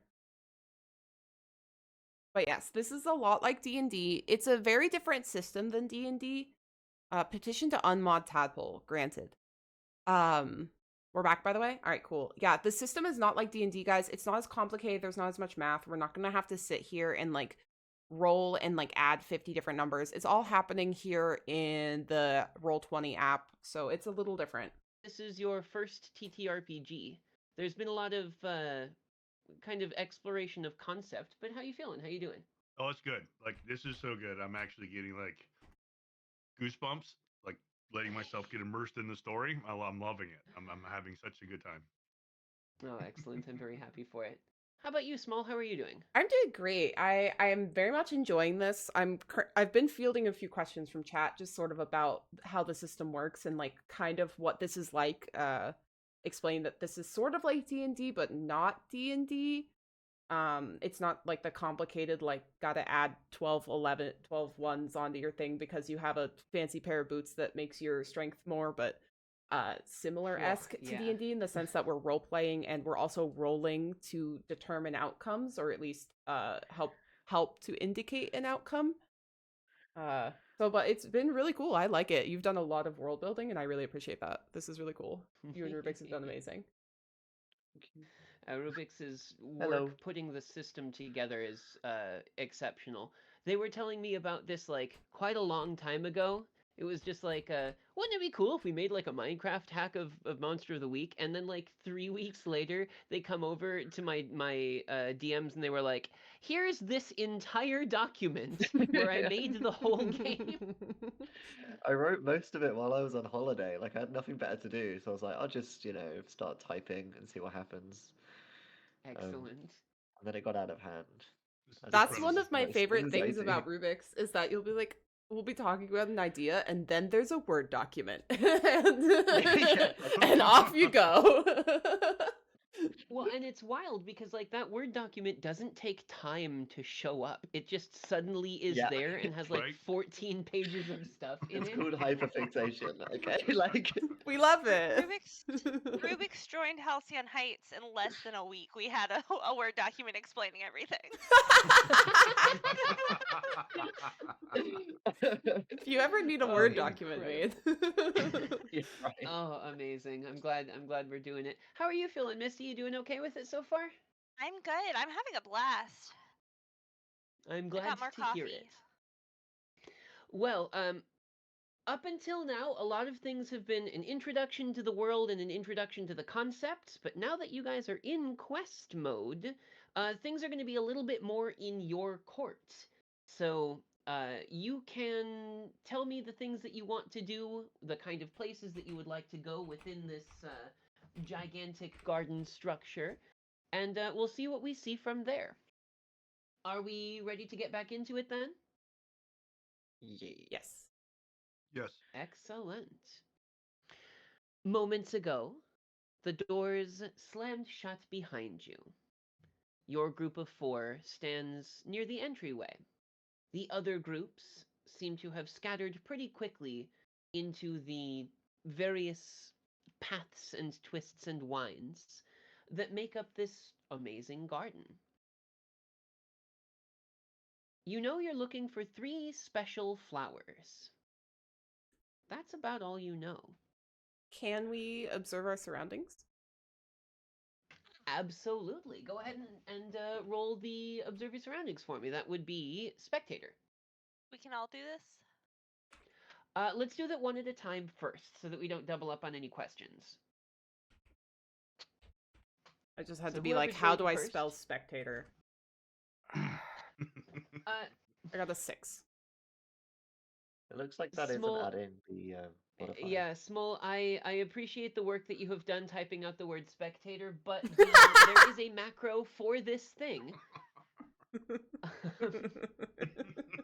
If you select your token on the right hand side, you see where you are down there, the blue on the outside of it.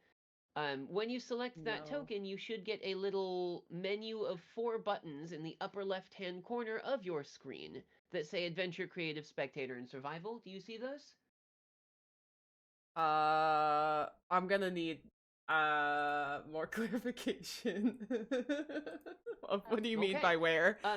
on this Do screen. you see the 4 icons that represent your 4 characters on the right side? Yeah. Oh, that. Okay. One of them is you. You can click that thing, right? Oh, like open character. No, just click on the, like, just normal left click it to select that thing, right? Okay, and there's like a red, a green, and a blue button. Correct, above that. Now, look on the complete upper left-hand corner of your whole screen. Oh, I'm really dumb. And there should be I 4 see purple it. buttons. I got there 12. we go. Excellent. That's what we were looking We for. got that. All We right. got that. We did it. I can read. You know, it's the good way to do it. So that is a 12, which is a full success. Boop, boop, boop, You boop. can ask 2 questions Ooh, nice. from this list. What is most useful to me here? The first question, what is most useful to me here? You're looking for flowers. And you see that there are a lot of flowers whose textures you recognize already. Things like the oxeye daisy and lilies and tulips and all manner of that sort of thing. But if they are special flowers, they're probably going to look unique. And you notice that there is one that you had not seen already before. It is a kind of like greenish white flower that kind of like stands up on its stalk and then droops over a little bit. And your second question? I want to sort of walk towards the flower a little bit, but ask, is something here dangerous as I approach this odd-looking little plant? Yeah, excellent. The flower is pretty small. It's like the size of a daisy flower. As you are walking, you don't think that the flower is dangerous, but something here feels dangerous. You think that there is at least something that is threatening somewhere nearby. Who else would like to roll for their observing their surroundings? I would like to. Go for it. It is spectator, please.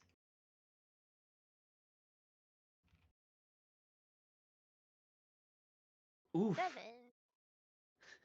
Hey, 7 it gets you one of those questions. A 1 and a 6. You ran the gamut on that one. So yes, you can ask me. You can ask me one of the questions from that list. Can I ask a rules question first? Absolutely. What happens if we get like 2 6s? Is that like a nat 20? Or There exist instances where if you get a 12 on a thing, an extra special like high quality thing happens. You guys are not at a level where that is a thing yet. Technically, yes, there's something like a quote unquote critical hit. None of you guys have that ability yet. okay. Thank you. Of course. I guess I want to do is something here dangerous, because there's a little bit of info a second ago about something ominous. Yes, excellent.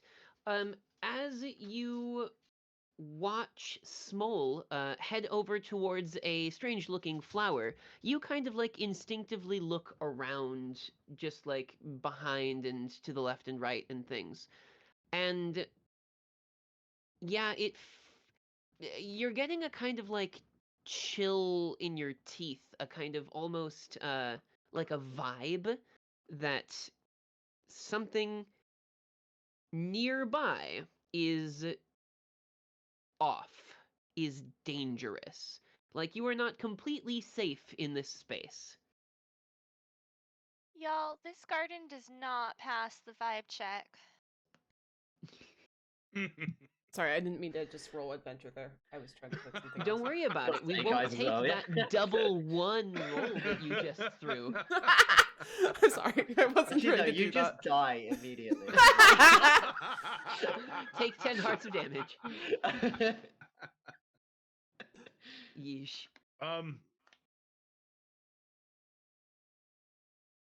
Since I'm Anyone so else? good at Would anyone like Minecraft, to? since I'm so Yeah, good go at for it. Minecraft, and there's a little bit of danger, This guy. can I try and run in real fast and yank the flower and run out? Yeah, excellent. Go ahead, and this one is going to be react quickly. Mhm. Let's have both Tim and Smol do this. First Tim Oh, and then Smol. Tim, I Okay, swear to goodness, which if one do I you got click? me killed. Survival, I would guess. Is it survival? React quickly is creative. Oh, Okay. okay. All right. I got an 8. Mm-mm. Okay, Tim, show me what you've gotten. A 9. All right. So, uh, Tim, you dash forward, and like as though you had tapped the shift button on your keyboard, a burst of speed pushes you forward, and you sort of like duck down under Smol's hand as she reaches for the flower and pluck it out of the ground. But in doing so, you lose your balance and tumble sort of like head over heels and smack into a tree trunk. Must have glitched. Um, yeah, it wasn't exactly the best there. Um, you find yourself looking up at Smol. Smol, you reach down for the flower and grab instead the back of Tim's belt. And that's weird because, like, Tim is a Minecraft character. You shouldn't be able to feel a belt on his character model. But as you do, it kind of jerks your hand forward and you step forward a few, and one foot steps on top of another one of that kind of droopy flower and squishes it into the ground. Um, So, go on. eh, I'm gonna sigh very loudly and then, kind of sarcastically be like, well, we got it, I guess. And then I want to quickly, like, roll to look around and be like, did we just set off a trap, or activate something silly by deciding to trample half this garden? Yes, absolutely. Roll spectator to observe your surroundings, please. 8. Hey. Go ahead and ask a question from that list. Is there something dangerous here?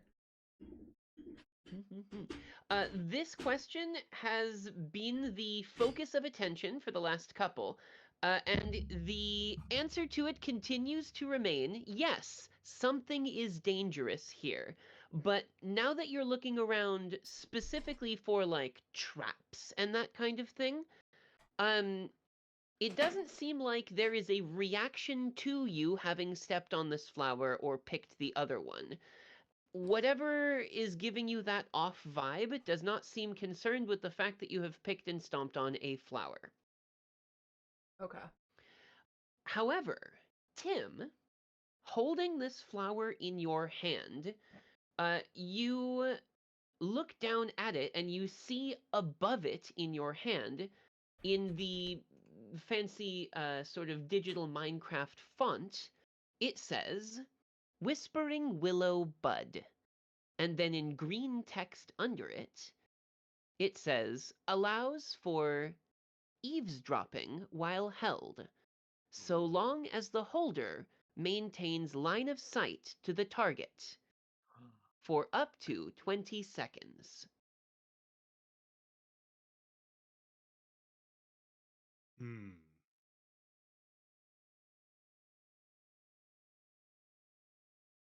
Can I look around to see if there's somebody to eavesdrop on? As a matter of fact, you do see, coming out of one of the little paths, you see a skin of a gentleman in a fine kind of jacket suit sort of biz here. This is Milo the Builder, which all of you would have seen on Clock App before. On Clock App, he stands in front of the like big sprawling creative mode builds that he puts together and talks about the actual building that it's based on in real life. So like he has a creative mode Parthenon, he has a creative mode Eiffel Tower, this sort of business. And he will give little like 1 minute long miniature lectures about them on Clock App. This is because in real life he is a high school history teacher. He walks out next to Zambo Zambo Zambo. The two of them are whispering. Oh, I want to hear that. Can I use the flower to hear what they're saying? Absolutely. You clutch the flower, and it wilts in your hand. But the second that you do, you make eye contact with the back of Milo the Builder's head, and you hear them say, "It's just remarkable. This place is so well built, and at the same time, I don't see any sort of like references to anything real world. It must be completely original. And yet, there are things here that make me on edge. Don't you see? There's a bad vibration, if you will. And I'm not quite sure why, but it certainly feels like there's something sinister going on here." You do not hear anything from Zambo Zambo Zambo, though. And then the flower wilts completely and turns into little black pixels that fall down onto the ground like ash. Everyone else, you see the flower just suddenly wilt and then disintegrate in Tim's hand. Tim, Tell everybody what happened. Tim, What did Tim, you do? we needed that. What are you doing? Small sort of just like walks off deeper into the forest, like a little bit annoyed. Like I'm gonna follow after her. Amazing. Explain what happened. Yeah, it seems that this flower granted you some sort of temporary special ability. Mm-hmm. No, I'd like to explain to everybody what just happened. Right. Okay. So, Lexi, Z, and Smol, you are now aware of this flower's special ability. I'm still What about annoyed. the one that got squished? Is it still just squishy on the ground, or is it ash? It is also ash.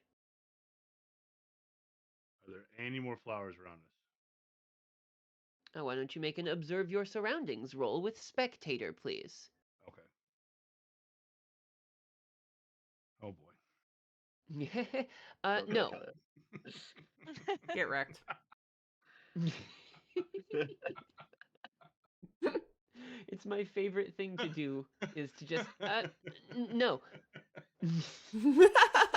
No more information for you. Nothing.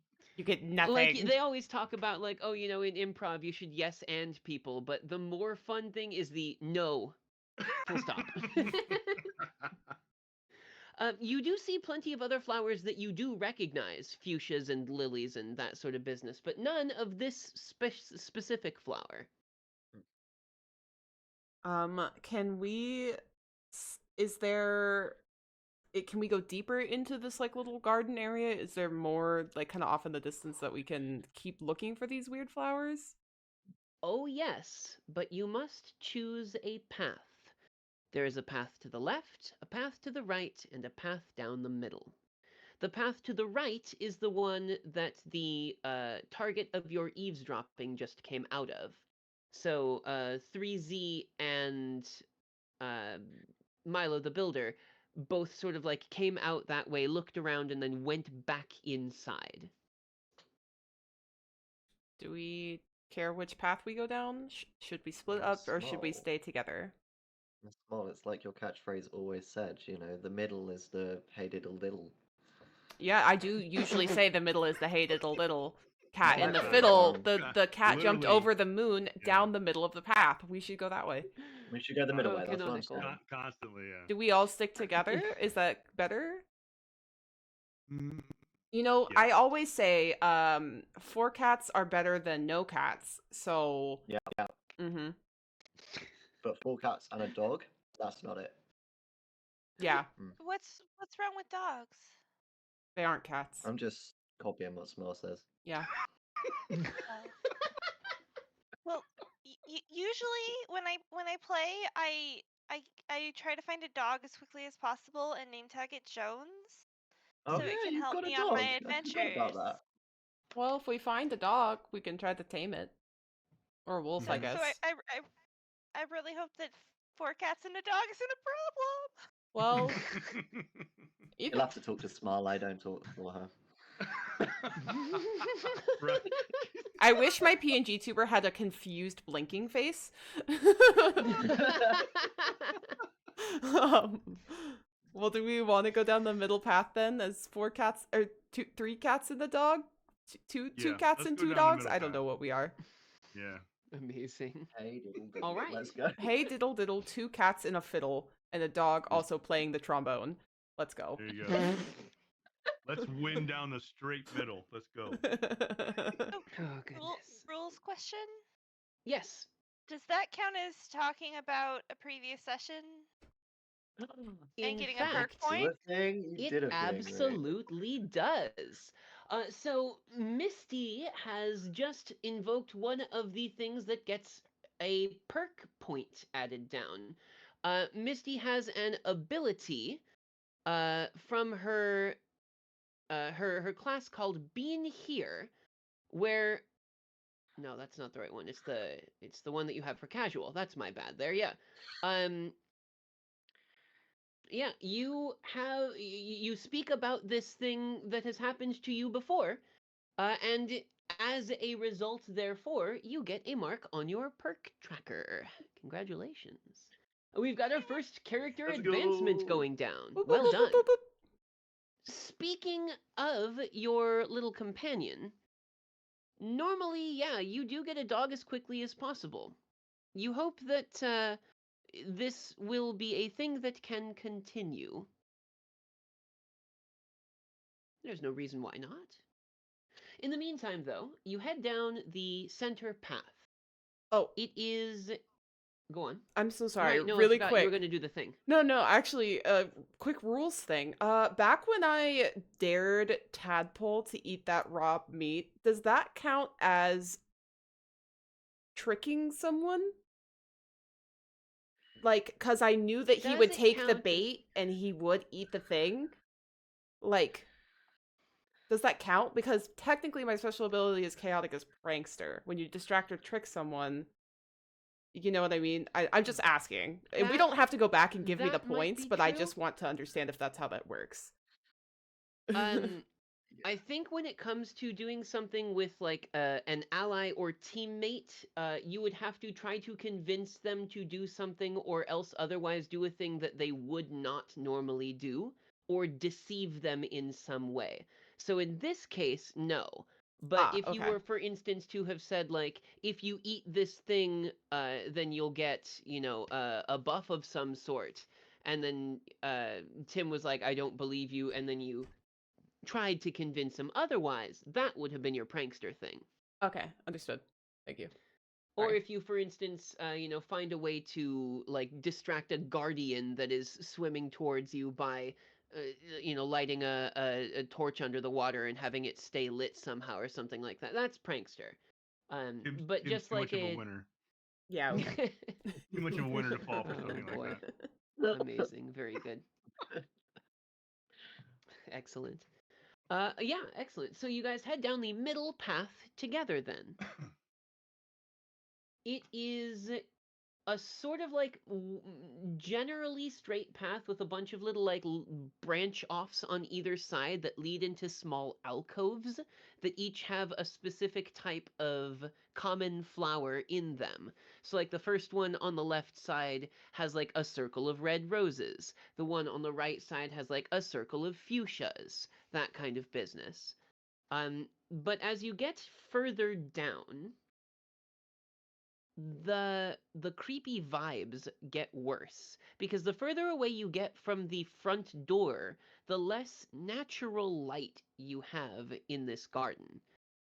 And the shadows start to creep longer and things start to feel just a teeny bit more creepy, I suppose.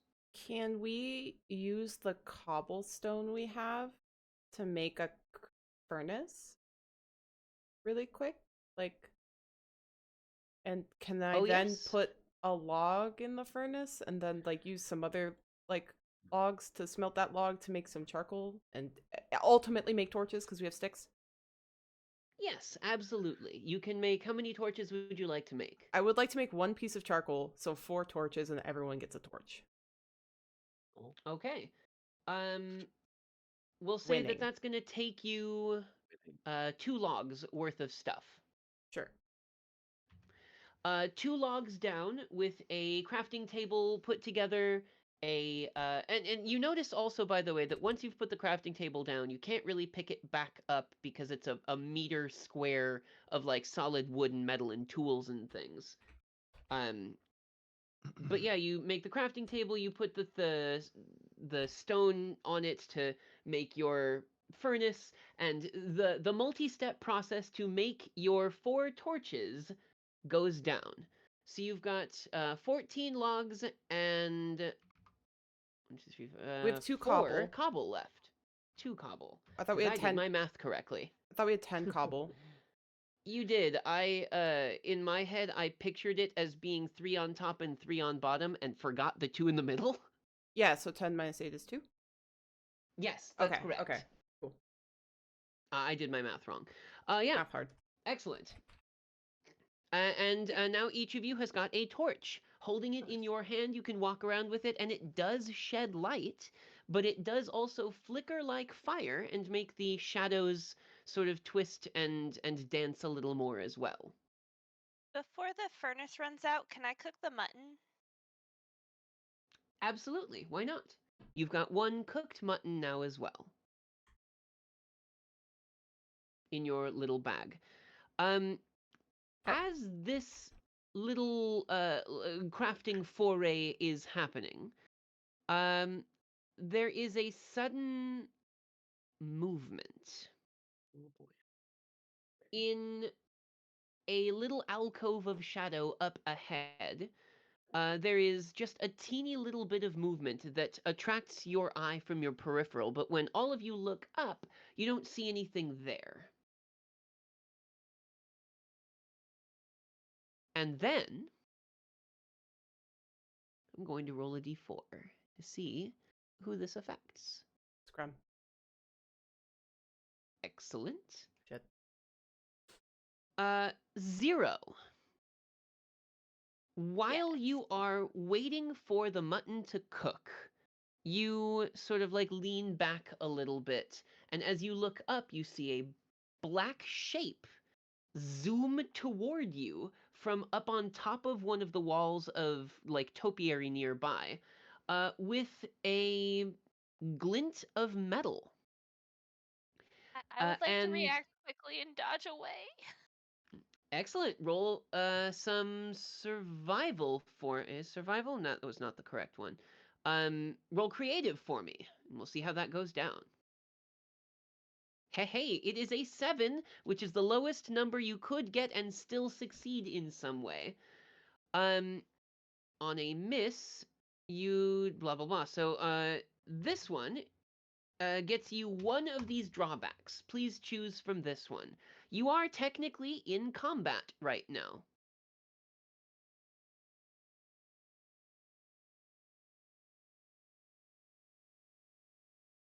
GA, by the way, is me. I am Okay. the game associate. Admin, but alright. Yeah, I was about to say, I thought that's game admin. It is. So which drawback would you like to take? We should make that game I guess aficionado. I'd like to fumble. Okay, excellent. Reacting quickly to this thing, you take a leap backwards a full block, and one foot touches the ground and the other slips just a teeny bit in a little bit of soil from the grass block that is there. And you feel yourself toppling backwards. But as you look, buried into the earthen block that you were just standing on, all the way up to the hilt, is an iron sword being held by a figure. One that is somewhat familiar to people. This is Silent Assassin. Her specialty is setting up traps and things, but if you've watched any of the Imagine SMP videos, then you will have seen her do things like hide behind corners and pop out and kill people, or like push them off of cliffs and that kind of thing. Silent Assassin is the griefer in that SMP. And she sort of pulls the blade out of the ground and then looks up, meets eyes with you, Zero, and then turns and starts to dash away. Can I attack the assassin with my sword? Absolutely. Yeah, go and give me an attack something to get survival, please.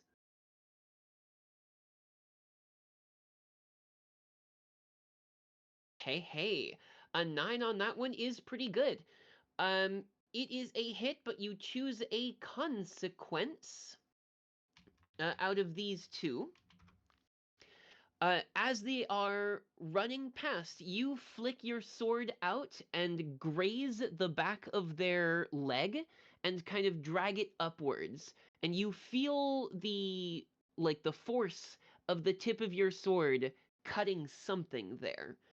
Which of the two drawbacks would you like? Let's do thorns this time. All right.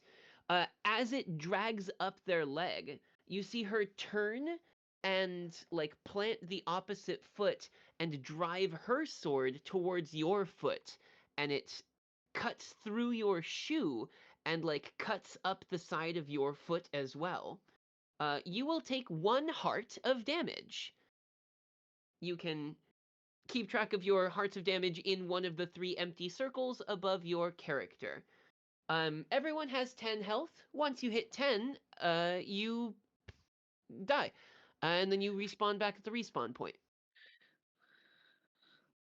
But it's the first damage of the game then. And as this little skirmish happens, you hear the breath kind of just I didn't think I'd be caught by 4 of you.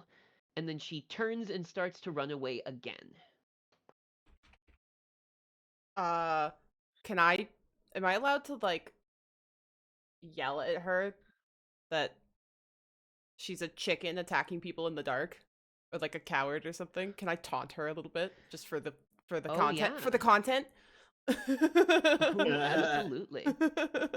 Yeah, no, that definitely goes down. As she's running, you shout back after her, and she turns around and brings up her hand. You would expect that it is to make a rude gesture, but you can't see any fingers on her model.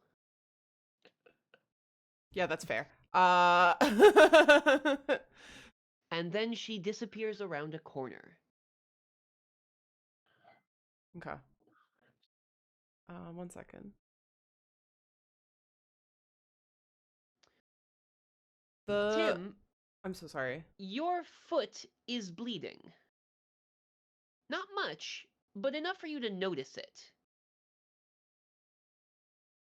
Flesh wound.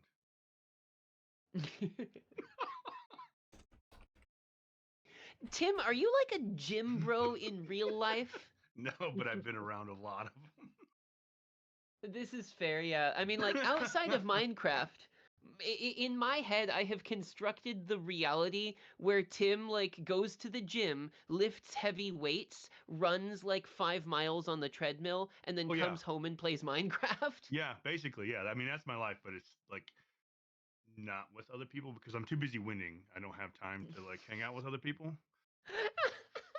Does Tim need a friend? Like, is Tim Tim okay? thought about Like, going to Tim- therapy. Tim would need friends if he wasn't winning all the time. I mean, Tim is just a machine at winning, and there's nothing else. Oh, amazing. Very good. Tim, Sweet does that, victory is does that all Tim needs. Amazing. I guess I should inspect my wounds, honestly. Yeah, you sort of crouch down, you pull your shoe off, and there's just it's not a bad cut, but it's definitely enough for you to be aware of it. And your shoe is kind of ruined now as well. Like you can still wear it, but walking makes a little bit of a weird flapping noise, and you're also leaving bloody footprints behind you now. Excellent. That's Tim, sanitary. does that not hurt? Like, in real life? I guess. You certainly felt it, Tim. That's probably gonna sting later when the adrenaline wears off. Is there any? Can I look around for like water or anything to clean it or something to bind it? Yeah, there's like a little stone like fountain thing nearby with a single block of water in it that you can kind of clean your foot up with and all of that. It's not a deep enough wound to really worry that much about, but Okay. it's worrisome that it can happen. Mm-hmm. Can Small advise against sticking your bleeding foot in a suspicious pile of liquid? Like germs? This feels like a bad idea. I guess we Excellent. know that PvP is on. Yeah. Right. That's true. That's a true point. That's a good point, yeah. Can I roll spectator to look around and see if there's any more of the cool flowers now that we've kind of moved down here, or any other creepy crawlies like lurking? Absolutely. Go ahead and make it happen. I got a 10. Hey, a 10 Nice. is a pretty good number on that one then. Yeah, you can go ahead and ask 2 of those questions from the list. The list. The list. Is there something what's most useful to me here, I guess? Excellent, yeah. First question, what is most useful to me here? And the answer to that one is, while you do not see the same flower that you saw a little bit ago, you do find a different one. This one is like a kind of bluish crescent moon shaped set of petals around a white little core. It is a significantly larger flower than the other one. This one is like one of the two block tall flowers. And it doesn't look like any of the ones that you've seen before. There are 2 of them on either side of a little like stone thing with a water block inside. Can I walk up to them and sort of, I still have one question left that I can use, right? I'm gonna walk up That to you them can. and sort of use my sword to like deftly cut the bottom of the one flower on the left, I guess, and kind of pick it up. And then I'll ask my question. Is that okay, or do I have to ask my question first? No, absolutely. I mean, you can hold the question for as long as is applicable in the scene. But yeah, you walk up and you cut the bottom of it, and it sort of falls into your hand. It is a pretty hefty flower. It feels like the stem of it is like pretty thick, like a sword haft almost. And you see above it the words Lunar Echo Bloom, and then in green text under it, generates a faint glow that points toward the nearest target flower when held. The glow lasts for 10 seconds. And then can I ask what can I use here? No, I don't ask that. I'm sorry. Can I ask, is there anything dangerous here? I guess. Absolutely. The little encounter that you just had would give you the feeling that that was the vibes that you had been getting earlier. Someone had been watching you the whole time. And you think now, probably Silent Assassin has still got their eye on your group. Maybe not just your group, but you'd probably best be on your toes for another surprise attack. Okay. Can I also grab the second of the same blue flower and maybe put them into our bag of holding so that we don't actually use them? Yes, easy. Sick. Both flowers go into your bag. Lunar Echo Bloom ×2. Tim would like to ask Small if that flower has anything weird about it. I'll tell the group that the flower apparently can point towards target flowers, but I don't know if that means towards the special flowers or towards any flowers we specify. Like, I don't know if that means I have to say, show me the little green droopy flowers from last time that let us listen to whispers, or just it points in a direction. I don't know. Right.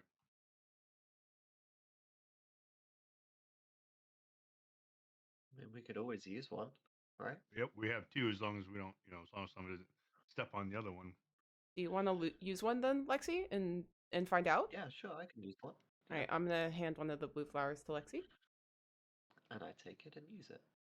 All right. Clutching this flower in your hand, Lexi, you sort of watch as the crescent moon petals begin to wither up a little bit, and a teeny bit of little single pixel sparkles fall out of the petals and kind of make a little line on the ground that points in the direction that the ninja lady just ran, and then around the corner the opposite direction. And they seem to get brighter as they go around that corner. But then this is only going to last about 10 seconds. I'm gonna rush headfirst into action and do that, and just follow it. All right, excellent. Winning. And all four of you see this sort of glowing pattern as well. So as soon as Lexi takes off running toward the direction it's indicating, what do the rest of you do? Follow. Yeah, I'll follow behind, but not quite as fast. Well, I'm limping, so I can't be as fast. Well, I'm faster than you. I'll follow directly behind, but I kind of want to be observing as I go, not just running wildly, but looking around as I go. Keeping your eyes open as well. Excellent. Okay. I'm on edge. I just got attacked. So my ability says if I go against the will of my team in doing that, then I can shift my stats. But I assume I'm not going against the will by running off. It seems like since they're all following you pretty right behind, you did not cross their will on it. Okay, But good looking out. Keep it in mind. will do. Lexi, you dash around this corner, and it dead ends into another of these little sort of small round areas where flowers are sort of arranged. And you see that this one has red, orange, and yellow lilies in a kind of almost fire-like pattern. And the sparkles terminate at one flower in the back sort of corner area here, almost shrouded from view by the other normal old lilies. It is the same size as a lily, but the flower itself actually looks like a little mote of flame. It dances back and forth, and it puts out little embers like your torch does. When you get close to it, the text above it appears. The Ember Blossom.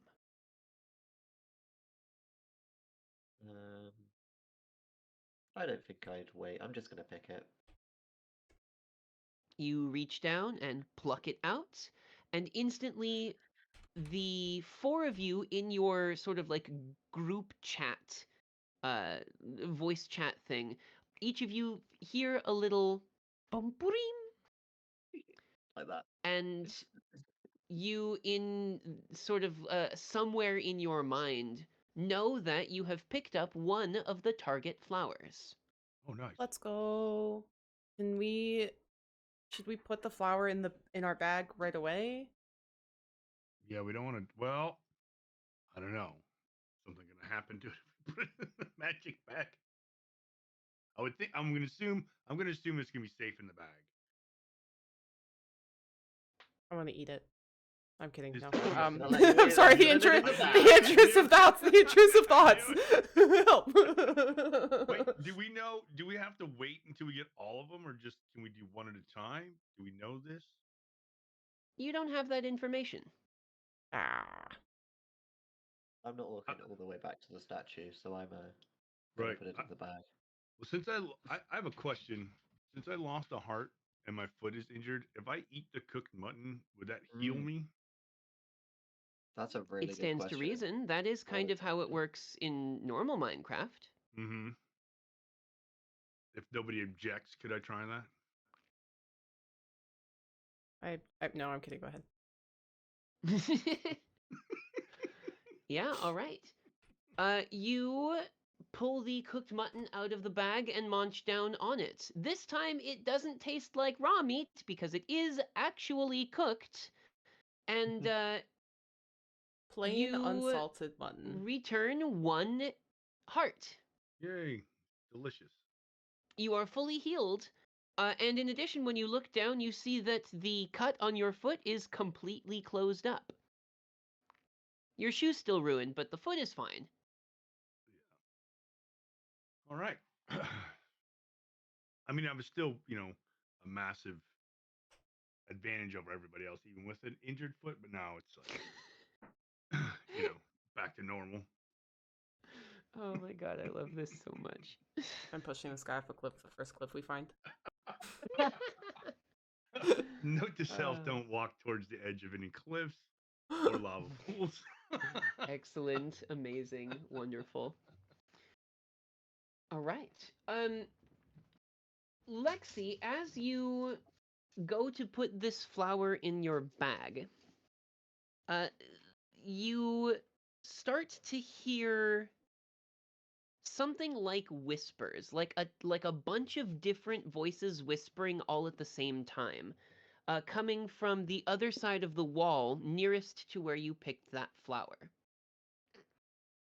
And as you look up in that direction, all 4 of you see a hand, or, well, an arm, sort of reach through the topiary and then come back into it. Like someone had been reaching for where that flower just was, kind of? It seems like that, yes. Can I roll to observe? Absolutely, make it happen. Oh yeah. Hold on. That one. Hey, 9 is pretty good. Go ahead and ask me one of the questions from the list. I would if I knew the questions. Hold on. Yeah, I just had to scroll up earlier to find the questions again. Um, I'll repost them. is it an NPC? Is an NPC threatening? Are the hands? Is the weird hand threatening? You don't get a vibe that it is threatening. Okay. Because it seems to have moved through the block without being impeded by it, and moved like through the flower that was nearest where you just plucked the one without messing with it either. It seems like maybe whatever you just saw could not interact with the physical objects. Interesting. Hmm. Can I chop down the bush? Yeah, absolutely. Which tools did you end up bringing in with you? Because they're kind of big and bulky. I think I just made a wooden axe. Okay, yeah.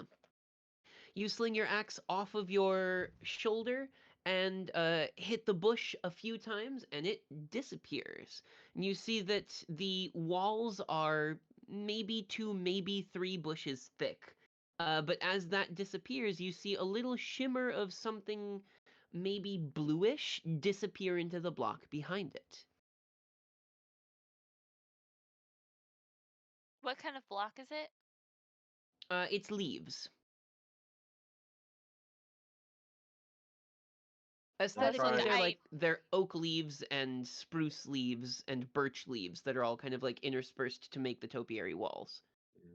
So I dug through the first layer and it disappeared in the next layer. Correct. Can I keep shopping until I break through? Yeah, absolutely. The second block goes down, and you can see into the passage on the other side now. And what you see is a face looking back at you. Almost ghostly.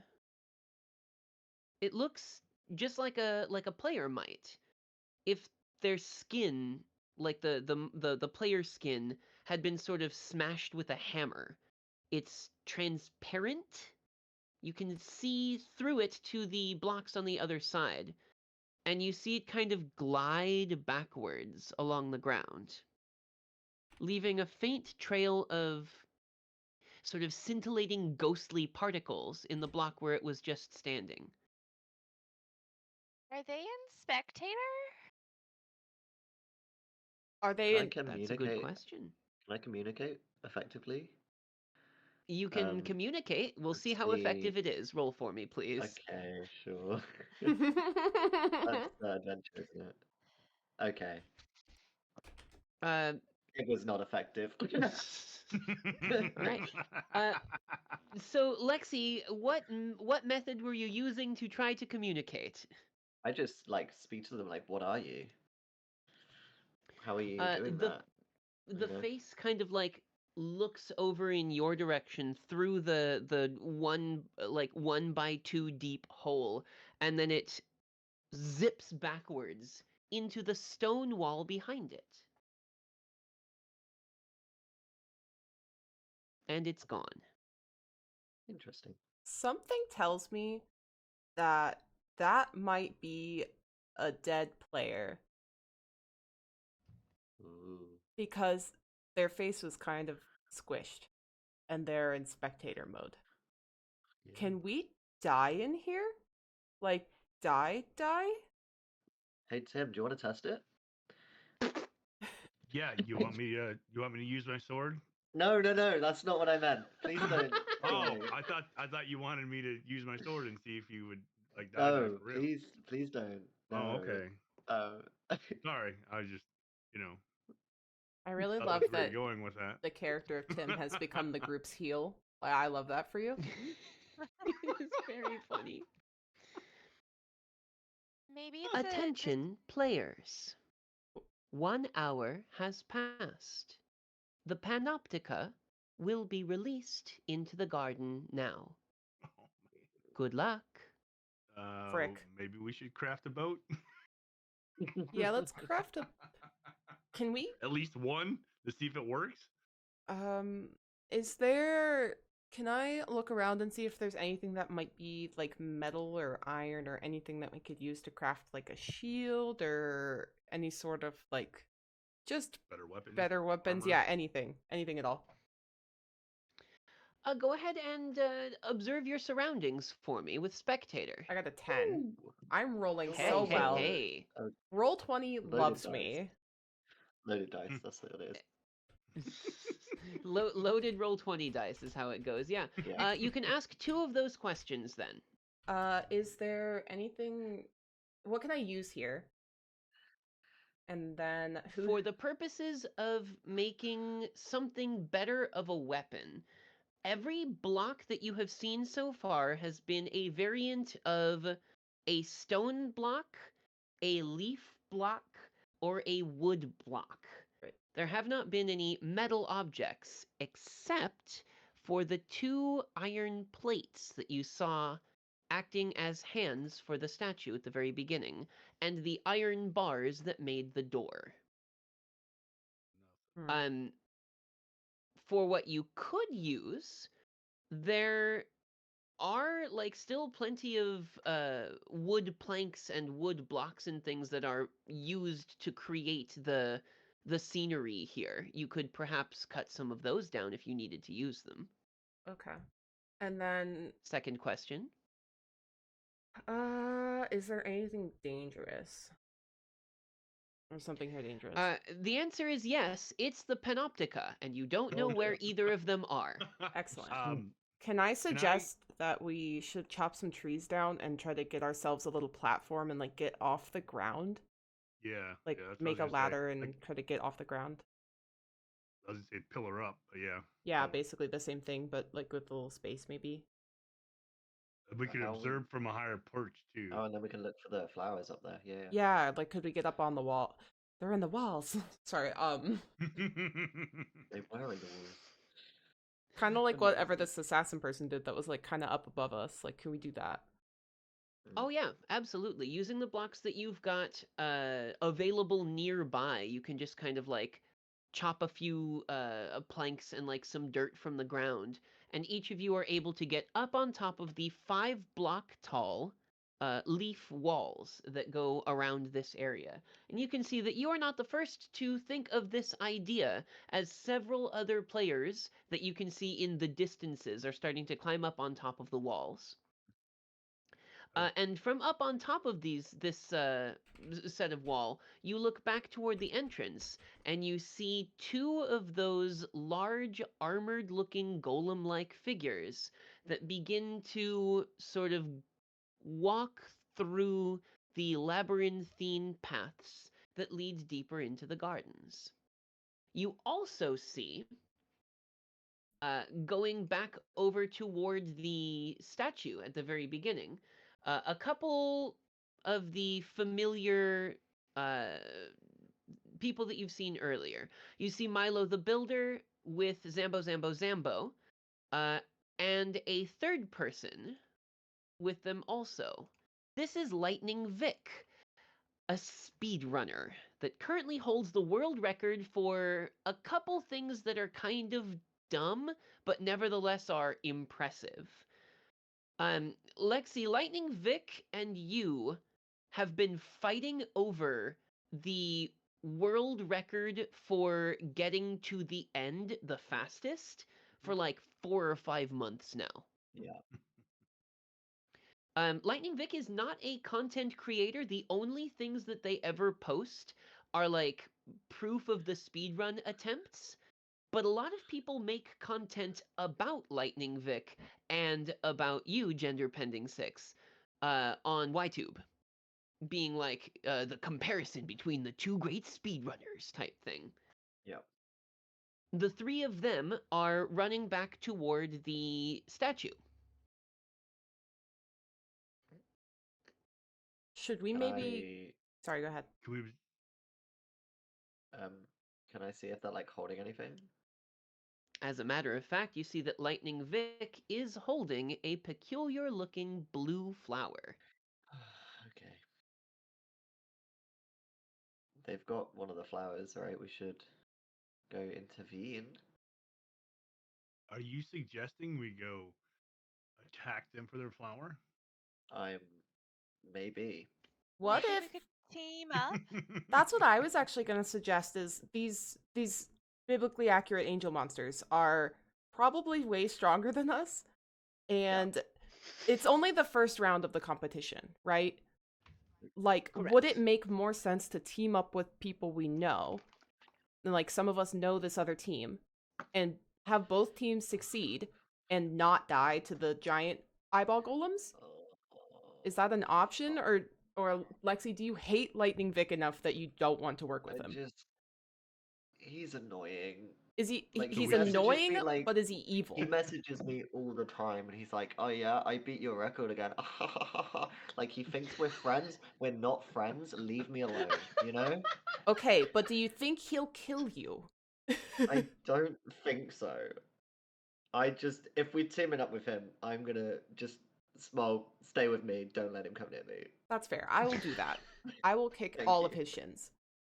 Thank you. I mean, But so how about 3 we seems like? really cool. So I think she might team up with us.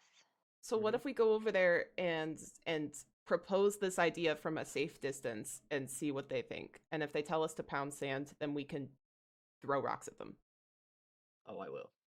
Yeah. It's like you always say. I'm sure Or we Tim can use our handle all of swords. them, right? I mean, we could use rocks. Tim can handle all of them, right? I'm sure you could handle that, and we could all hang out right here and watch. Yeah?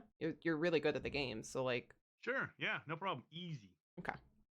If that's what you want. I mean, Yeah, I mean, that is what I want. Mhm. Oh no. You know, it's like you always say, why throw sand when you can throw rocks? Right? Yeah, I always say Or yeah. that. That's actually my other most known saying. First one was, hey diddle diddle, cat in the fiddle. Or whatever it was. Oh One god. second. The middle is the hey diddle diddle. Come The on, middle Smol. is the hey You diddle should know diddle. your I own always say catchphrases. that. And the other thing I say Oh. is, why throw sand when you can throw rocks? Exactly. Well known. Oh, it's canonical. This is truly true. Oh, mean- God. All right.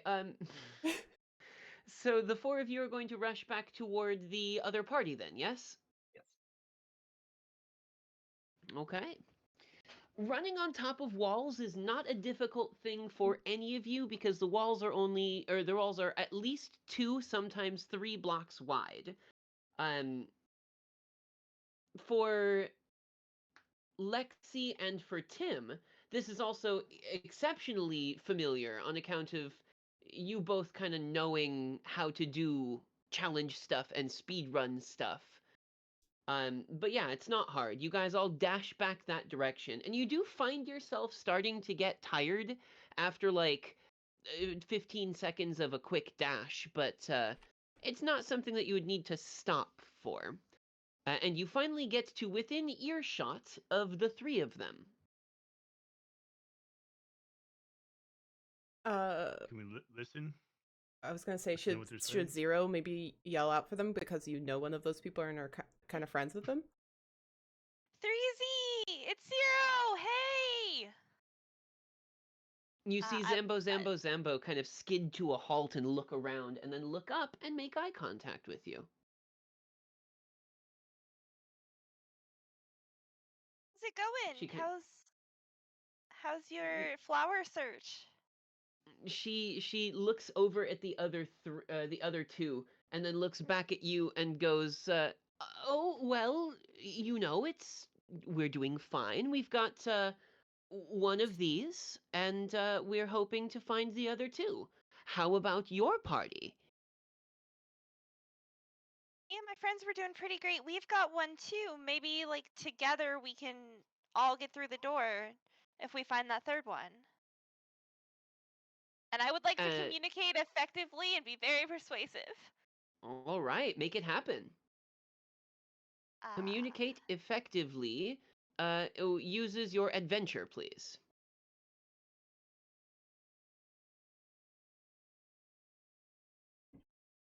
Hey, 7 is not bad. You get to ask one question from this list.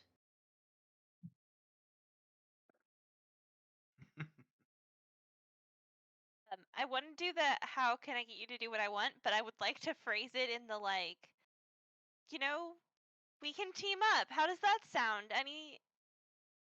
How does that sound? But I'm asking, how can I get you to team up with me? Yeah. She kind of like, you see her look back again at her other 2, and she nods.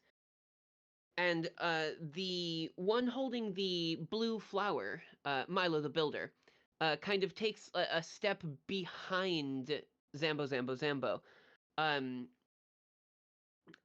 3Z sort of like looks at your whole party and says, "Well, if we want to team up, then surely if you find an extra flower that you don't need, you'll pick it up for us, and then we'll do the same for you.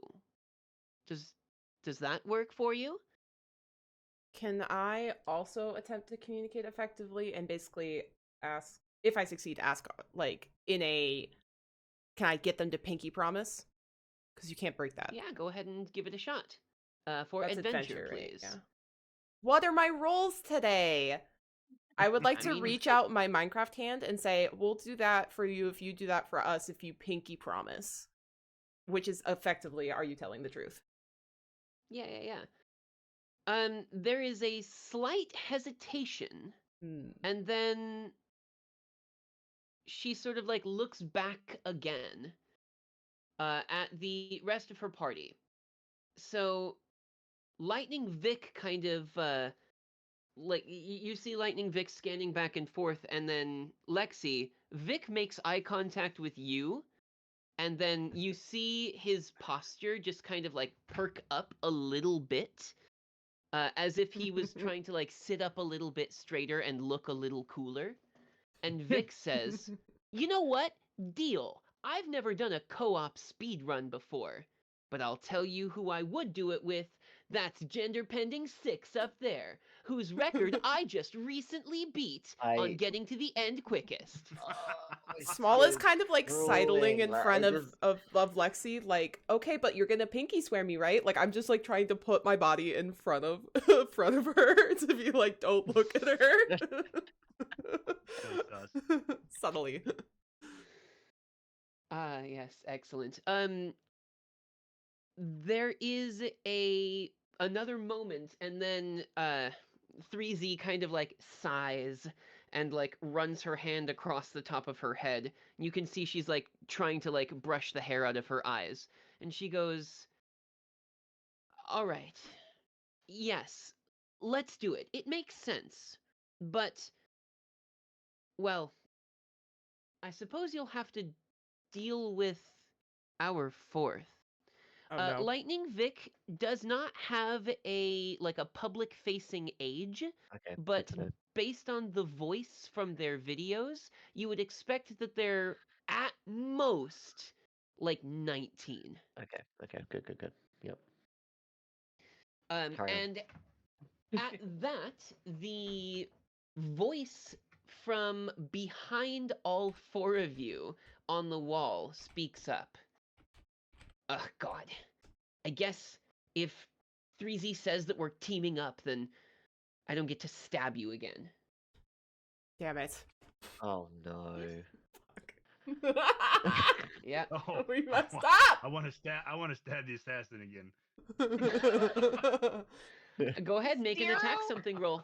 Do it No, with survival. don't. No, no, no, no, no. No, I we'll wanna wait. react quickly and We'll- stop it. Yeah, we'll wait and see. But I have a feeling I'm gonna stab the assassin again later.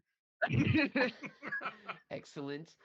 Yeah, the assassin, silent assassin has an iron sword. Where did That's you weird. get No one that? else has any iron stuff. You see them kind of spin it on their big blocky hand, and then like put the tip on the floor and say, "That's for me to know and you to find out." What do they sound like a Pokemon?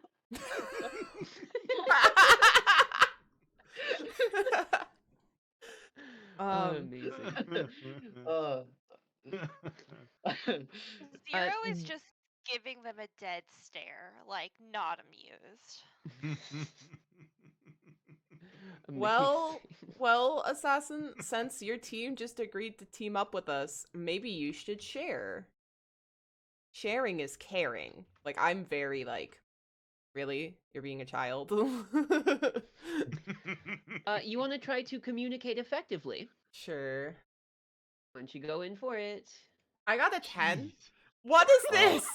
Roll. What is my rolls? I am Because you got that double 1 out of the way. Yeah. Yeah. for sure. The game felt bad for Oh me. boy. Practice roll. Yeah, go ahead and ask one of the questions from the list right above there. I'm going to guess with the, like, how can I get you to do what I want? Rephrased as kind of like, well, we've teamed up so that we all don't die to the eyeball monsters. So, like, where did you get it? You know? I don't know if I'm allowed So to do that. I don't know if that's game breaking. No. That's the sort of thing that like these questions are not the actual words that your character says, but rather the concept that gets communicated by it. So. Okay. Yes, in fact, Miharkula, who is in the chat right now, this is in fact a Minecraft themed tabletop game. Look at that. I am Yakula. The Silent Assassin flicks the sword up into the air. It tips over once, and they catch it again by the handle. And she sort of flicks it, and she goes, "The metal sword is one that I found in a box. Everyone else has got their wood swords and their stone swords and everything, but if anyone's gonna have something made of metal, it's gonna be me." Can I observe the box? Oh. There Phrasing. isn't a box nearby. Mm.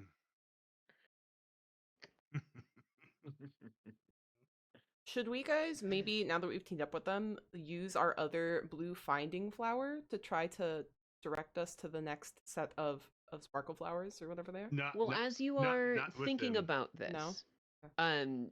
3Z steps forward and goes, "Well, since we are sharing then," and she reaches into the pocket on her backpack and pulls out a slightly crumpled second blue flower. Ooh. She says, "We do have an extra one of these. Do you have any extras yourself?" Well, we have one red flower, and we have. Can I tell her this? Like, since they're actually teaming with us, No. I don't. We have trust one them. red flower. That's it. and that's the only special flower we have. Yeah, we've got nothing else. Yeah. We're doing so badly. Yeah. That's why we're so desperate for you to help us. We have Yeah. nothing. Yeah. And We- Matt, you're one- really helping one us red- out we, by we show the giving up one on red us. that's not a. Yeah, that's it. Okay, well. And like there's the teeniest bit of reservation, and 3Z puts the flower back in her backpack, and she says, "Okay, well, when we find more, then we can trade such that we all have the flowers that are necessary." Mhm. I say it's a Does that deal, and sound- I try to give her a high five just to really drive home that I'm being annoying. You put your hand up for a high five, and there's like a full silent 3 seconds before she reaches up with her blocky hand, and when she moves it forward, you actually feel hand, like Weird. skin to skin hand, when her like Minecraft model touches your hand. That was unusual. Hmm. We all have hands, but we don't have hands. Help. Was there any reaction from her on her end from feeling the same sensation? Why don't you observe your surroundings? Make a spectator roll for me. Nope. Okay. 9 is not bad. Yeah, you can go ahead and ask one question from the list that I will put in again. Boom. Oh, speedy. Hmm. A question like "What is most useful to me here?" might also be information instead of Yeah. just like a normal thing. That's what I was thinking. Yeah, we use that one. All right. When the sound of the high five actually hits, you see that 3Z also kind of looks a little surprised about it, and then kind of like looks down at her hand, but shakes it off pretty quick. Hmm. So we're all real hidden behind Minecraft skins. Mm-hmm. That might be possible. In any case, you see Vic with the sort of comes up and takes the flower from who had the flower in their group. Milo. Vic takes the flower from Milo and then sort of like bounds over to the statue, jumps up and kind of like slam dunks it onto one of the metal plates, and a little chime sort of like boo-doo-doo-doo plays. That flower disappears, and then all 4 of that group kind of like look up as though they have heard something, and you see Milo just kind of nod. Vic is like, "Yes, first of the flowers," and then looks directly over at you, Lexi, and makes eye contact as if to say, "I got the flower first." It's just so annoying. Can I lean over and whisper to Lexi? Do you want me to stab him? In theory, yes. In practice, it's probably best not to. Okay, later. Yeah, later. should- Yeah. We should there's another plate, right? There's two plates at that thing.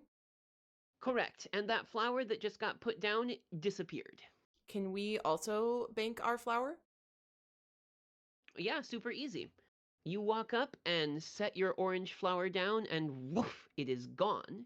And you hear, first target flour acquired. Remaining Ooh, target yeah. flowers, 2. Let's go. Oh yeah, first target flower, and I look at Vic. The flowers are gone. How can we share them? Well, because they got a different kind than we did, right? So if we find another one of the same kind we have, we give it to them and vice versa. We don't know if this is going to work with the people running the game, though. What are they gonna We're just- do? We're just assuming. I don't know. Put the Death Eaters on us, or whatever they're called. I think they're There biblically is accurate a angels, sudden but okay. scream that comes from deeper in the labyrinth of paths, and a sort of a sound like a charging up of something, like a and then the scream cuts off. We should go Yeah. in whatever direction that like the opposite of where that came from. Opposite, yes. Yeah, opposite direction. Not that direction. Yeah. Anywhere but there. Quickly. Quickly. With haste, yeah. Excellent. You went down the center one before and found yourselves all the way at the end of it. So there's the left path and the right path. Both the left and the right path had a panoptica that went down it, but it's been enough time now that you could probably find a different wind in those paths and not run into them, maybe. Can we attempt to communicate effectively and ask them which way they've already gone? Like where have they already explored? You don't need a roll for that one. Vic points at the right path and says, "Yeah, we went up that direction. We took a couple turns. There seems to be a lot more like place back that way, but we sort of figured, get it out of our hands so no one take it from us." And at that point, you hear Silent Assassin go, "I mean, that is how we got our second flower."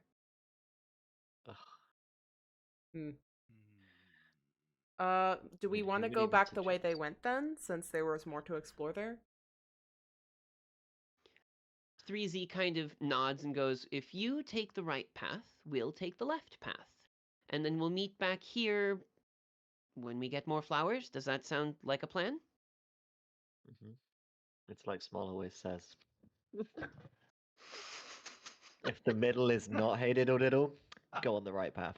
I do say that, actually, See, yes. I mean, yeah, that is. That's my third most common saying. When you type !quote in Small's chat. I actually have that on a T-shirt from Small's merch store.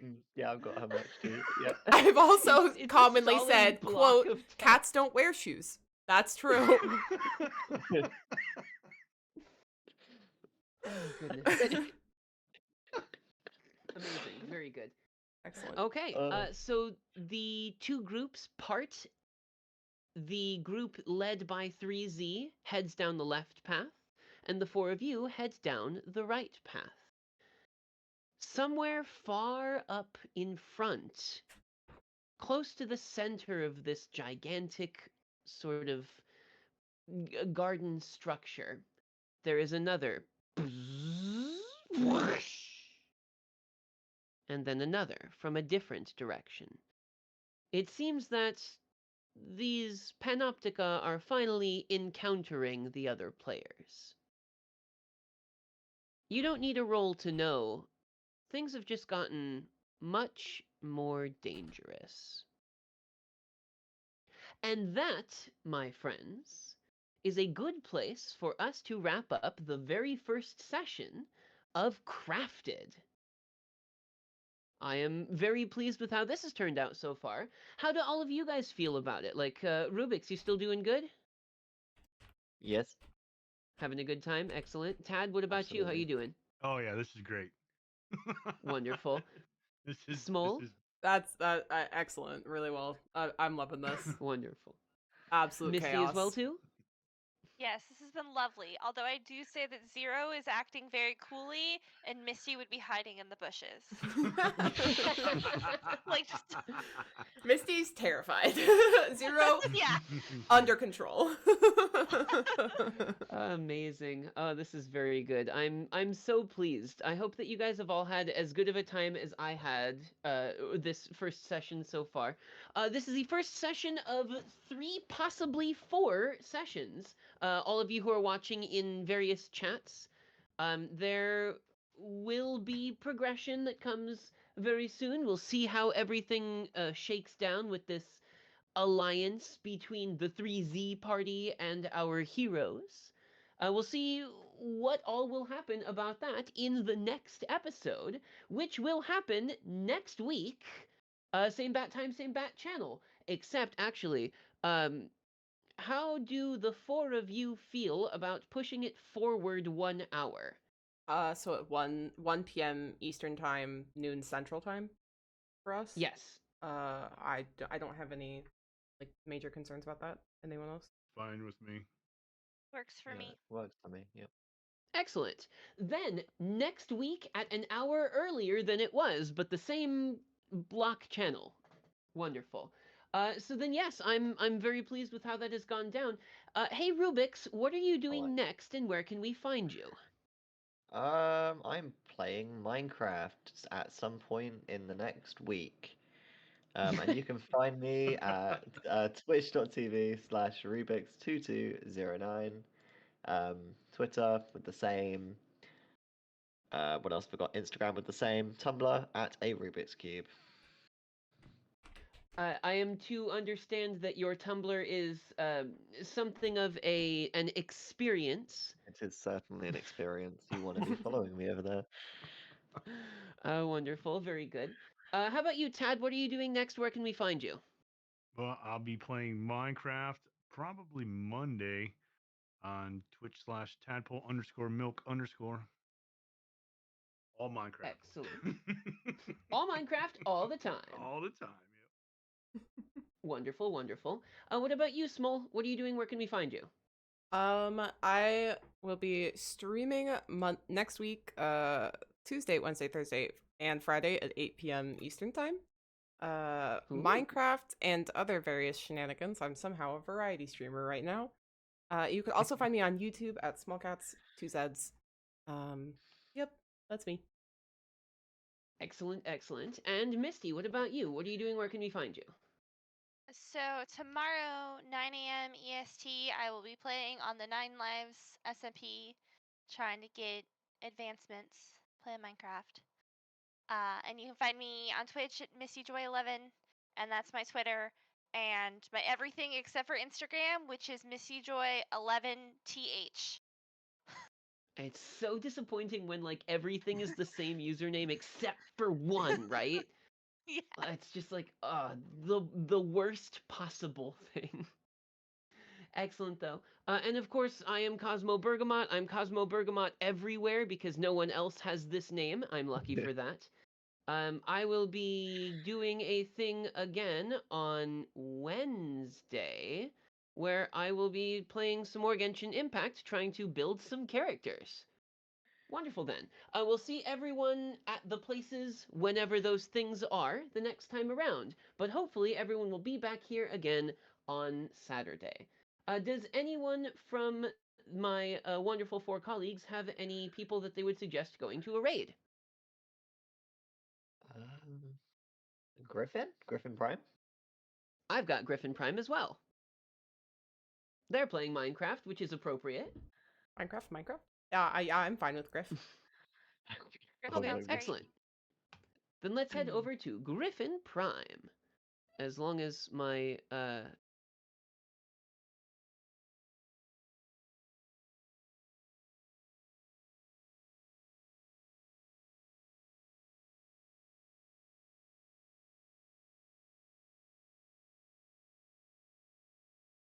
butter. For some reason, Excellent, having the though. Roll20 website open was like really killing my like computer's ability to navigate tabs. I don't know why.